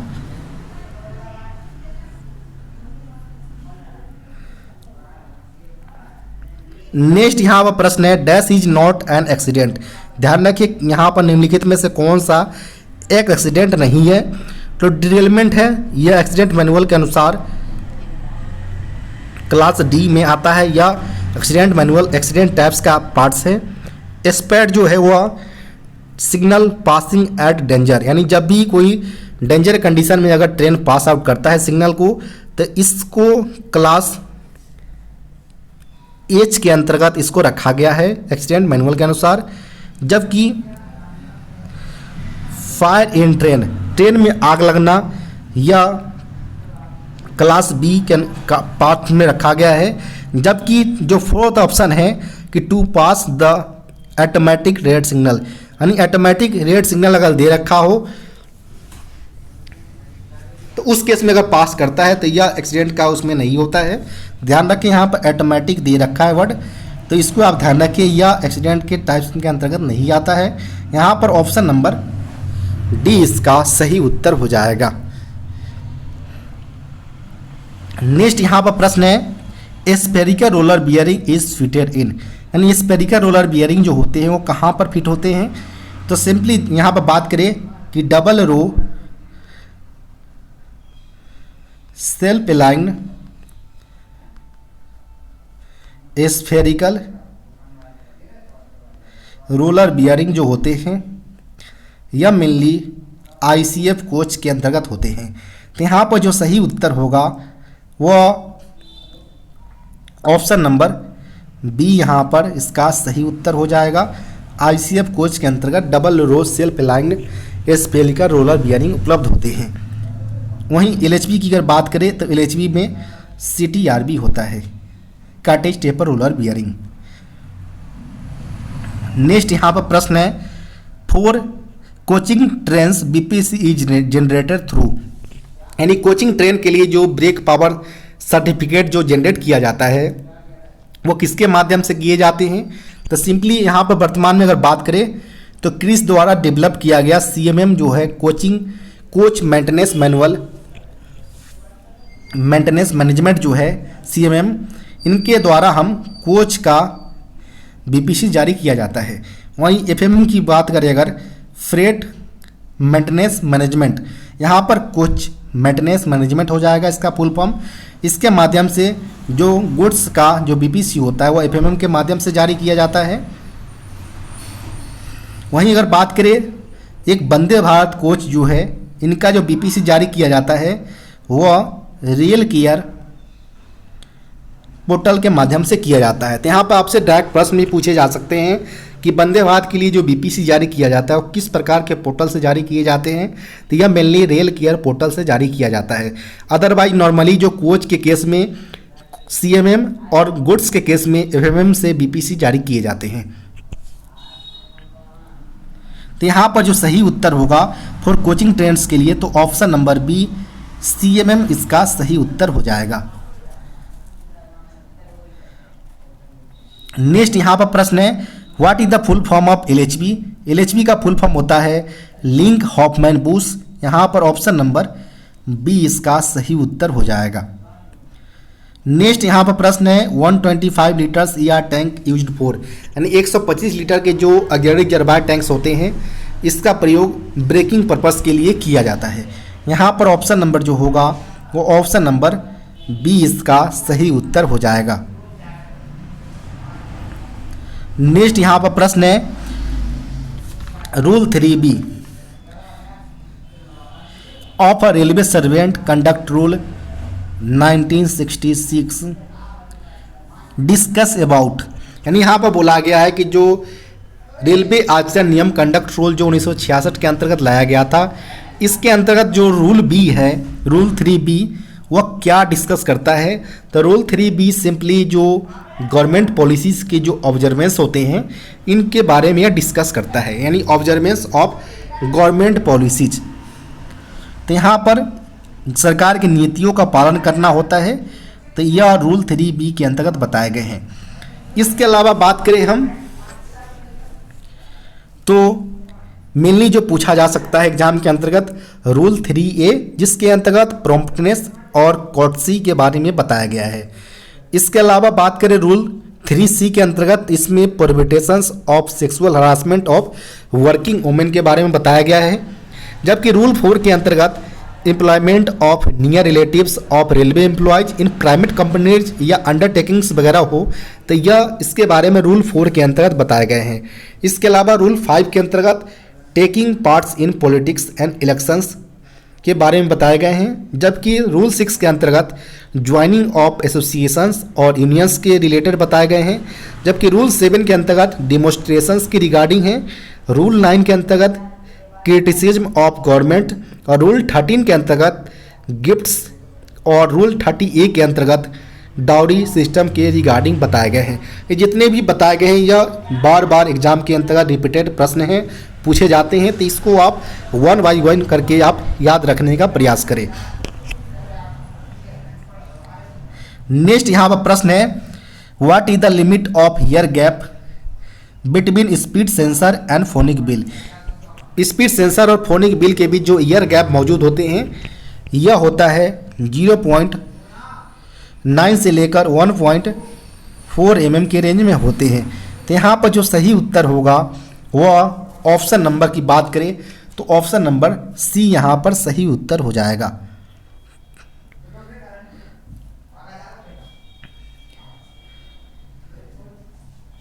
नेक्स्ट प्रश्न यहाँ पर बात करें हम in Vande Bharat express following type of couplings is provided, यानी वंदे भारत ट्रेन के अंतर्गत जो कपलर प्रोवाइड करवाए जाते हैं वह सिंपली सेमी परमानेंट कपलर होते हैं। यहाँ पर बात करें ऑप्शन नंबर का तो यहाँ पर ऑप्शन नंबर डी इसका सही उत्तर हो जाएगा। इसे डिलेनर कंपनी के द्वारा मैन्युफैक्चर्स किए जाते हैं, तो इसे कभी कभी इसका ऑप्शन डिलेनर भी प्रोवाइड किया होता है, तो इसको आप कंफ्यूज ना हो। यानी semi permanent coupler oblique Dellner couplers का प्रयोग हम वंदे भारत कोचेज के अंतर्गत करते हैं। इसके अलावा व्हील डाया आपसे पूछा जा सकता है वंदे भारत का कि जो व्हील डाया होता है वह 952 mm नए कंडीशन में होता है। जब यह रिड्यूस होकर 877 mm पर आता है तो इसको हम सर्विस से कंडम कर देते हैं। इसके अलावा जो वंदे भारत के अंतर्गत फोर्ज्ड व्हील का प्रयोग किया जाता है। इसके अलावा हम बात करें तो इसका जो व्हील बेस होता है व्हील बेस वह 2700 होता है वंदे भारत का व्हील बेस। इसके अलावा जो नंबर ऑफ डैम्पर्स या शॉक ऑब्जर्वर्स यूज किए जाते हैं वह 20 की संख्या में पर कार में यूज किए जाते हैं। साथ ही साथ इसमें wheel mounted disc brake system का प्रयोग किया जाता है। और इसके अलावा जो इसका BPC जारी किए जाते हैं वह 10,000 किलोमीटर या 6 डेज के लिए इसका BPC इशू किए जाते हैं। और इसमें 20 के नंबर्स में पर कार डैम्पर्स होते हैं। इसके अलावा यह wheel mounted disc brake system का यह यूज करता है। और इसके अलावा बात करें कि आपको यूनिट की रिगार्डिंग पूछे जा सकते हैं कि एक होता है इंड बेसिक यूनिट, जिसके अंतर्गत मेनली हमारा driving trailer car, motor coach, trailer coach और फिर मोटर कोच लगा होता है। एक होता है मिडल बेसिक यूनिट, इसके अंतर्गत mainly non driving trailer car, जिसे हम एनडीटीसी के नाम से जानते हैं। फिर होता है मोटर कोच, फिर हमारा टेलर कोच, फिर हमारा मोटर कोच लगा होता है। इस प्रकार प्रत्येक यूनिट के अंतर्गत टोटल 4 की संख्या में कारें उपलब्ध होती हैं, जो कि अगले प्रश्न में यही पूछा गया है कि कितने नंबर्स में एक यूनिट्स में। ध्यान रखिए 1 बेसिक यूनिट में वंदे भारत में कितने कोच अवेलेबल होते हैं, तो टोटल 4 की संख्या में उपलब्ध होते हैं।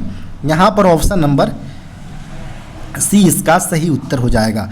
प्रीवियस क्वेश्चन के लिए जो परमानेंट सेमी परमानेंट कपलर होगा, जिसे हम ऑब्लिक करके डेलेनर कपलर के तौर पर जानते हैं, और इसमें मेनली इंड बेसिक यूनिट में हमारा होता है और एक होता है मिडिल बेसिक यूनिट। दोनों की संख्या में हमारा 4 की संख्या में कारें लगे होते हैं। यहाँ पर ऑप्शन नंबर सी इसका सही उत्तर हो जाएगा। नेक्स्ट यहाँ पर प्रश्न है, एक confidential assistant belong to the following category.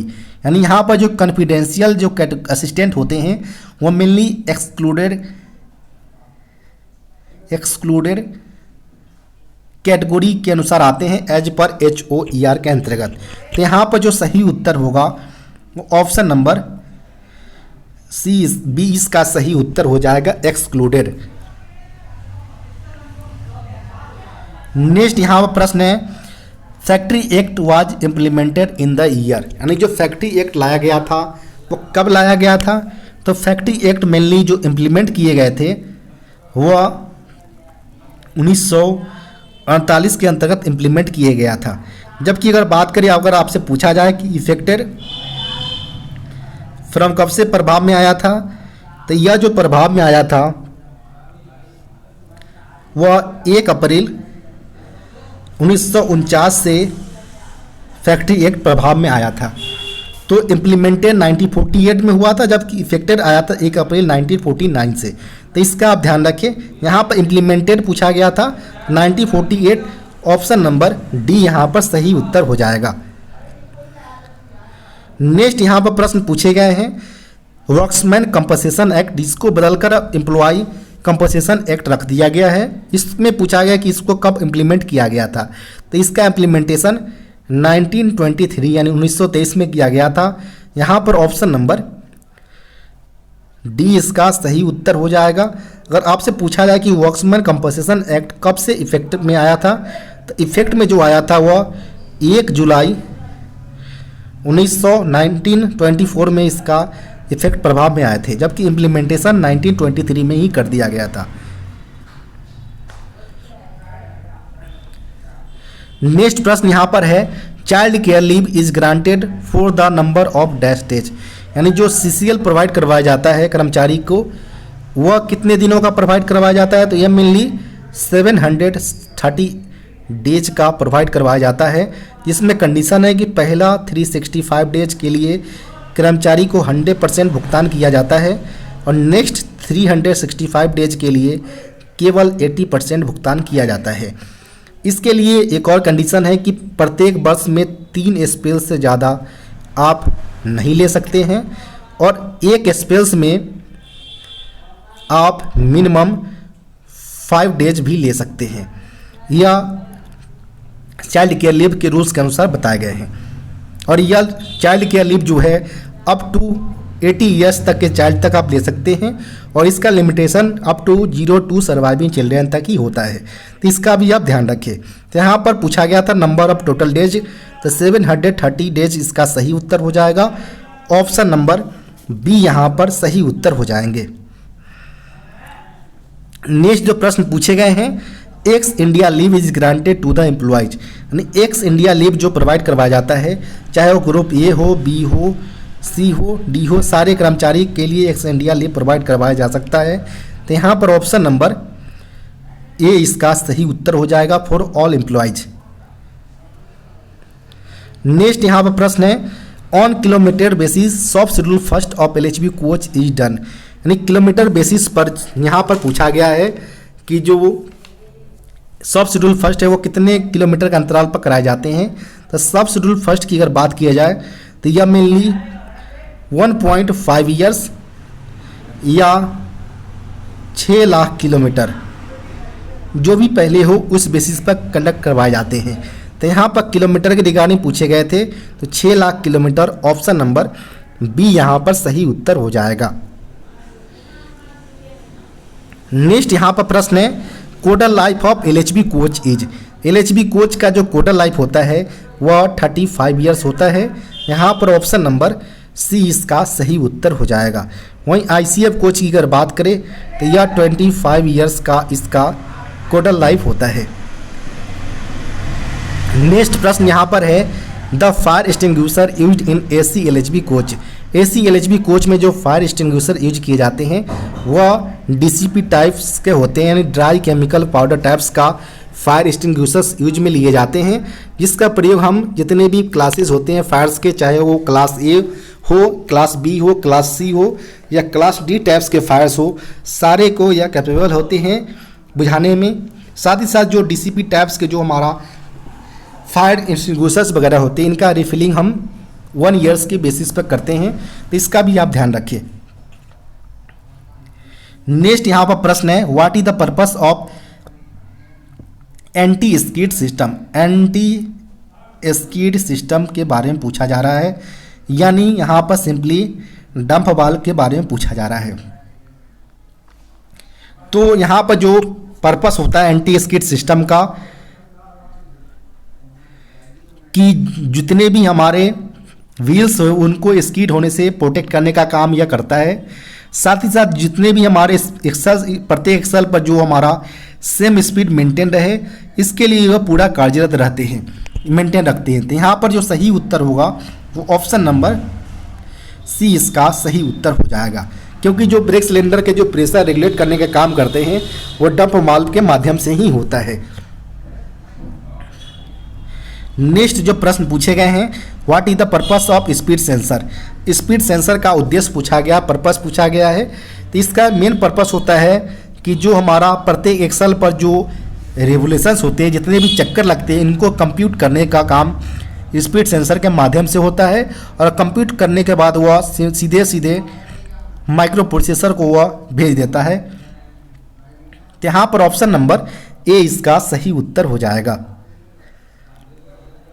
Next यहाँ पर प्रश्न है what is the mean of anti climbing, anti climbing का अर्थ क्या होता है। तो एंटी क्लाइमिंग का मतलब होता है कि जब भी कोई कोचेज वगैरह का या वैगन्स का जब दुर्घटना होती है, एक्सीडेंट होता है, तो उस दौरान एक दूसरे के ऊपर वैगन या कोचेज नहीं चढ़ पाते हैं। तो यहाँ पर हम बात करें कि इस प्रकार जो हमारा LHB कोच में जो एच टाइप का जो कपलर यूज करते हैं वह मेनली एंटी क्लाइमिंग फीचर्स के साथ आते हैं, जिसके कारण जब भी हमारा LHB कोचेज वगैरह का एक्सीडेंट होता है तो इस दौरान देखने को मिलता है कि यहाँ पर जो कोचेज है वो एक दूसरे के ऊपर नहीं चढ़ पाती, जिससे जो हमारा जनहानि की जो संभावना है वो काफ़ी हद तक कम किया जा गया है। तो यहाँ पर जो सही उत्तर होगा वो ऑप्शन नंबर ए इसका सही उत्तर हो जाएगा। नेक्स्ट यहाँ पर प्रश्न है what is the purpose of supporting device, supporting device का यहाँ पर उद्देश्य पर्पस पूछा गया है। तो सपोर्टिंग डिवाइस का पर्पस होता है कि जो CVC बेट है उसको सपोर्ट करने का काम यह सपोर्टिंग डिवाइस करता है। साथ ही साथ जो हमारा CVC के ऊपर जो वर्टिकल फोर्स आते हैं उनको भी इक्वलाइज करने का काम यह सपोर्टिंग डिवाइस के माध्यम से किए जाते हैं। तो यहाँ पर बोथ ए एंड बी इसका सही उत्तर हो जाएगा, ऑप्शन नंबर सी। नेक्स्ट जो प्रश्न पूछे गए हैं what kind of maintenance is used for rolling stock, rolling stock के लिए किस प्रकार के मेंटेनेंस के टाइप्स का प्रयोग करते हैं हम। तो इसमें सिंपली हमारा ब्रेक डाउन मेंटेनेंस हो या प्रिवेंटिव मेंटेनेंस हो। प्रिवेंटिव मेंटेनेंस को हम एज अ प्राइमरी मेंटेनेंस के तौर पर कंसीडर करते हैं। दोनों प्रकार के जो मेंटेनेंस होते हैं वो हमारा रोलिंग स्टॉक में यूज में लिए जाते हैं।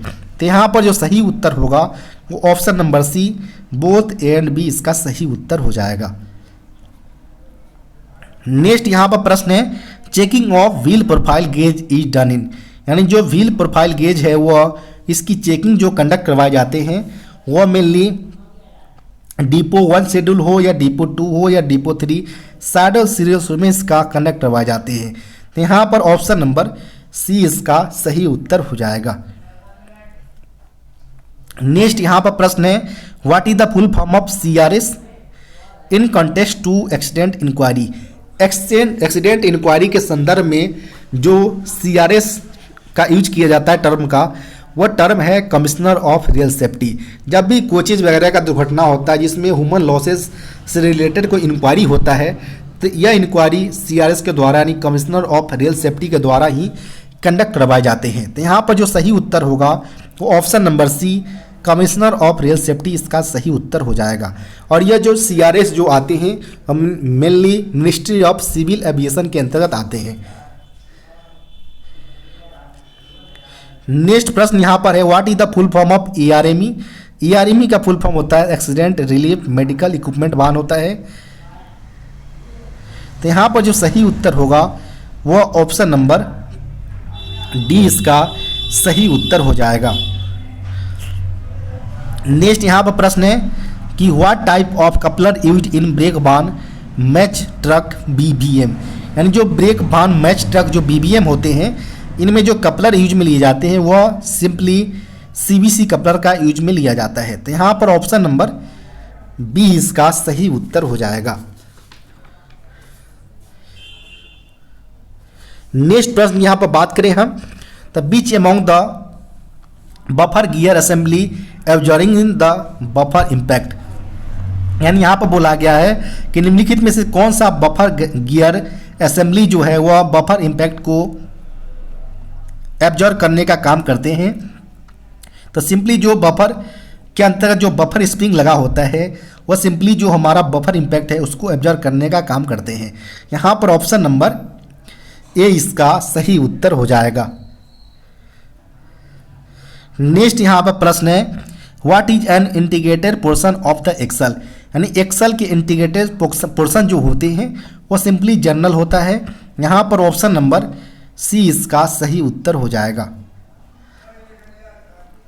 नेक्स्ट यहाँ पर प्रश्न है, in twin pipe system the FP is directly joint to branch pipe of, यानी यहाँ पर बोला गया है कि ट्विन पाइप प्रणाली के अंतर्गत जो फीड पाइप होता है वो डायरेक्ट रूप से किससे जुड़ा होता है। तो यहाँ पर हम देखेंगे कि जो हमारा यह FP पाइप है, AP पाइप में यहाँ पर डट कलेक्टर लगा होता है, ब्रांच पाइप यहाँ से निकलते हैं डट कलेक्टर से होते हुए, यहाँ पर एक हमारा आइसोलेटिंग कॉक लगा होता है। आइसोलेटिंग कॉक से होते ही हमारा यहाँ पर NRB नॉन रिटर्न बाल्ब जिसे हम चेक बाल्ब के तौर पर भी जानते हैं। इसके बाद हमारा एक ER टैंक लगा होता है। ये जिस NRB का काम होता है कि जो प्रेशर को ER टैंक में जाने देना होता है लेकिन वापस नहीं आने देना होता है। इस प्रकार जो हमारा फीड पाइप होता है ट्विन पाइप सिस्टम के अंतर्गत वो डायरेक्टली रूप से ER टैंक से कनेक्टेड होते हैं। तो यहाँ पर जो सही उत्तर होगा वो ऑप्शन नंबर डी इसका सही उत्तर हो जाएगा AR। नेक्स्ट यहाँ पर प्रश्न है, the colour code of helical coil springs of ICF bogie. ICF bogie में जो हम हेलिकल स्प्रिंग यूज में लेते हैं इनके लिए अलग अलग कलर कोड होता है। इसमें मेनली हम बात करें तो 3 प्रकार के क्लास ग्रुप्स होते हैं हेलिकल स्प्रिंग्स का, A B C। A के लिए हम येलो कलर यूज लेते हैं, B के लिए हम ऑक्सफोर्ड ब्लू कलर का यूज लेते हैं, जबकि C ग्रुप्स के लिए हम ग्रीन कलर का यूज में लेते हैं। तो इस प्रकार येलो ब्लू ग्रीन का यहाँ पर कॉम्बिनेशन बनते हैं हेलिकल स्प्रिंग्स के संदर्भ में। तो यहाँ पर जो सही उत्तर होगा वो ऑप्शन नंबर ए इसका सही उत्तर हो जाएगा।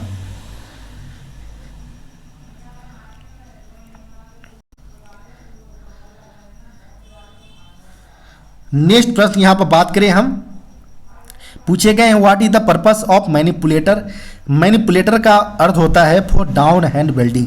यहाँ पर ऑप्शन नंबर जो होगा ऑप्शन नंबर बी यहाँ पर सही उत्तर हो जाएगा।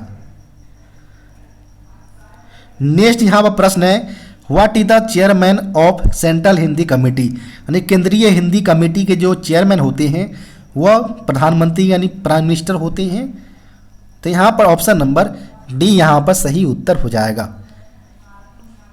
नेक्स्ट यहाँ पर प्रश्न है, name of the award given by railway board for writing Hindi poetry collection, यानी हिंदी पोएट्री कलेक्शन के लिए राइटिंग करने के लिए जो रेलवे बोर्ड द्वारा जो अवार्ड दिए जाते हैं वह मैथिली शरण गुप्त अवार्ड दिया जाता है। यहाँ पर ऑप्शन नंबर डी इसका सही उत्तर हो जाएगा। इसके अलावा प्रेमचंद अवार्ड दिया जाता है रेलवे बोर्ड द्वारा, यह दिया जाता है स्टोरी या नोवेल राइटिंग के लिए दिया जाता है। वहीं इसके अलावा बात करें कि टेक्निकल बुक जो लिखा जाता है इसके लिए Lal Bahadur Shastri award railway board के द्वारा दिया जाता है, तो इसको भी आप ध्यान रखें। नेक्स्ट जो प्रश्न यहाँ पर पूछे गए हैं कि one which day is the world Hindi day is celebrated every year, यानी प्रत्येक वर्ष जो विश्व हिंदी दिवस मनाया जाता है वह 10 जनवरी को प्रत्येक वर्ष मनाया जाता है। यहाँ पर ऑप्शन नंबर सी इसका सही उत्तर हो जाएगा। 10 जनवरी को प्रत्येक वर्ष वर्ल्ड हिंदी डे, जबकि 14 सितंबर को प्रत्येक वर्ष नेशनल हिंदी डे के तौर पर मनाया जाता है 14 सितंबर को, जबकि वर्ल्ड हिंदी डे प्रत्येक वर्ष 10 जनवरी को मनाए जाते हैं। नेक्स्ट यहाँ पर प्रश्न है, who was the first chairman of official language commission, यानी राजभाषा आयोग के प्रथम अध्यक्ष कौन थे? तो वह बनाए गए थे बीजी खेर को बनाया गया था, बाला साहब गंगाधर खेर को।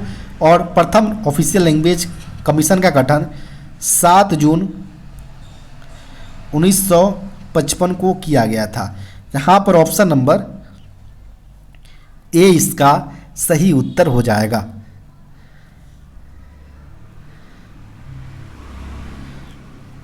नेक्स्ट यहाँ पर प्रश्न है, who was the chairman of parliamentary committee on official language constituted in the year of 1976। 1976 यानी 1976 में गठित ऑफिशियल लैंग्वेज जो कि पार्लियामेंट्री कमेटी के लिए जो गठन किया गया था कमेटी, इनके जो अध्यक्ष बनाए गए थे, चेयरमैन बनाए गए थे, वह श्री ओम मेहता को बनाया गया था। यहाँ पर ऑप्शन नंबर ए इसका सही उत्तर हो जाएगा। नेक्स्ट यहाँ पर प्रश्न है, from when did the section 33 of the official language act take effects, यानी जो राजभाषा अधिनियम के जो सेक्शन 33 है यह कब से प्रभाव में आया था? तो यह 26 जनवरी 1965 को यह प्रभाव में आया था। इसके अंतर्गत टोटल 14 डॉक्यूमेंट्स के बारे में बताया गया है जो कि bilingual Hindi and English formats में है, और इसके लिए रिस्पॉन्सिबल जो ऑफिसर्स होते हैं वह साइनिंग अथॉरिटी होते हैं। तो यहाँ पर जो सही उत्तर होगा वो ऑप्शन नंबर ए इसका सही उत्तर हो जाएगा, 26 जनवरी 1965। नेक्स्ट यहाँ पर प्रश्न है, when was the official language act 1963 passed, यानी राजभाषा अधिनियम 1963 कब से प्रभाव में आया था? तो यह जो प्रभाव में आया था वह 10 मई 1963 से प्रभाव में आया था। तो यहाँ पर जो सही उत्तर होगा वो ऑप्शन नंबर ए इसका सही उत्तर हो जाएगा। इसके बारे में आपको अमेंडमेंट के रिगार्डिंग भी पूछा जा सकता है कि संशोधन कब हुआ था? तो इसका संशोधन 1967 यानी 1967 में किया गया था।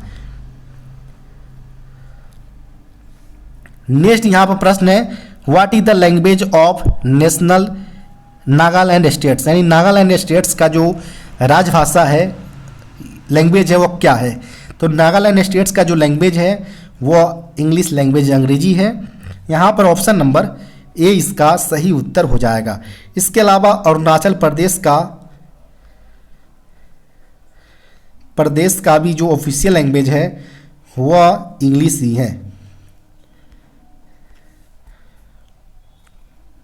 नेक्स्ट जो प्रश्न पूछे गए हैं, how many members of the Lok Sabha are there in the parliamentary committee on official language, यानी ऑफिशियल लैंग्वेज पर ऊपर बने पार्लियामेंट्री कमेटी में कितने मेंबर्स होते हैं लोकसभा के अंतर्गत, वो यहाँ पर पूछे गए हैं। तो पार्लियामेंट्री कमेटी के अंतर्गत मेनली 30 मेंबर्स होते हैं। 20 मेंबर्स जो होते हैं वो लोकसभा से आते हैं, 10 मेंबर्स राज्यसभा से आते हैं, और इसके जो अध्यक्ष होते हैं वह सेंट्रल होम मिनिस्टर इसके अध्यक्ष होते हैं। तो यहाँ पर प्रश्न जो पूछे गए थे वो लोकसभा के रिगार्डिंग पूछे गए थे। तो 20 मेंबर्स अवेलेबल होंगे लोकसभा से पार्लियामेंट्री कमेटी के अंतर्गत। यहाँ पर ऑप्शन नंबर सी इसका सही उत्तर हो जाएगा। नेक्स्ट प्रश्न की बात करें यहाँ पर, तो when was the Hindi section formed in the railway board. Railway board में जो हिंदी सेक्शंस का फॉर्मेशन हुआ था वह कब हुआ था, वह 1960 में किया गया था, 1960 के अंतर्गत। तो यहाँ पर ऑप्शन नंबर सी इसका सही उत्तर हो जाएगा। आपको वीडियो कैसा लगा कमेंट बॉक्स में बताना ना भूलें। साथ ही साथ वीडियो को लाइक एवं चैनल को सब्सक्राइब करना ना भूलें। अगर आपके पास भी कोई ऐसा पेपर है जिसका आप सॉल्यूशन चाहते हो तो डिस्क्रिप्शन बॉक्स में दिए गए व्हाट्सएप नंबर पर अपना पेपर भेज सकते हैं। धन्यवाद।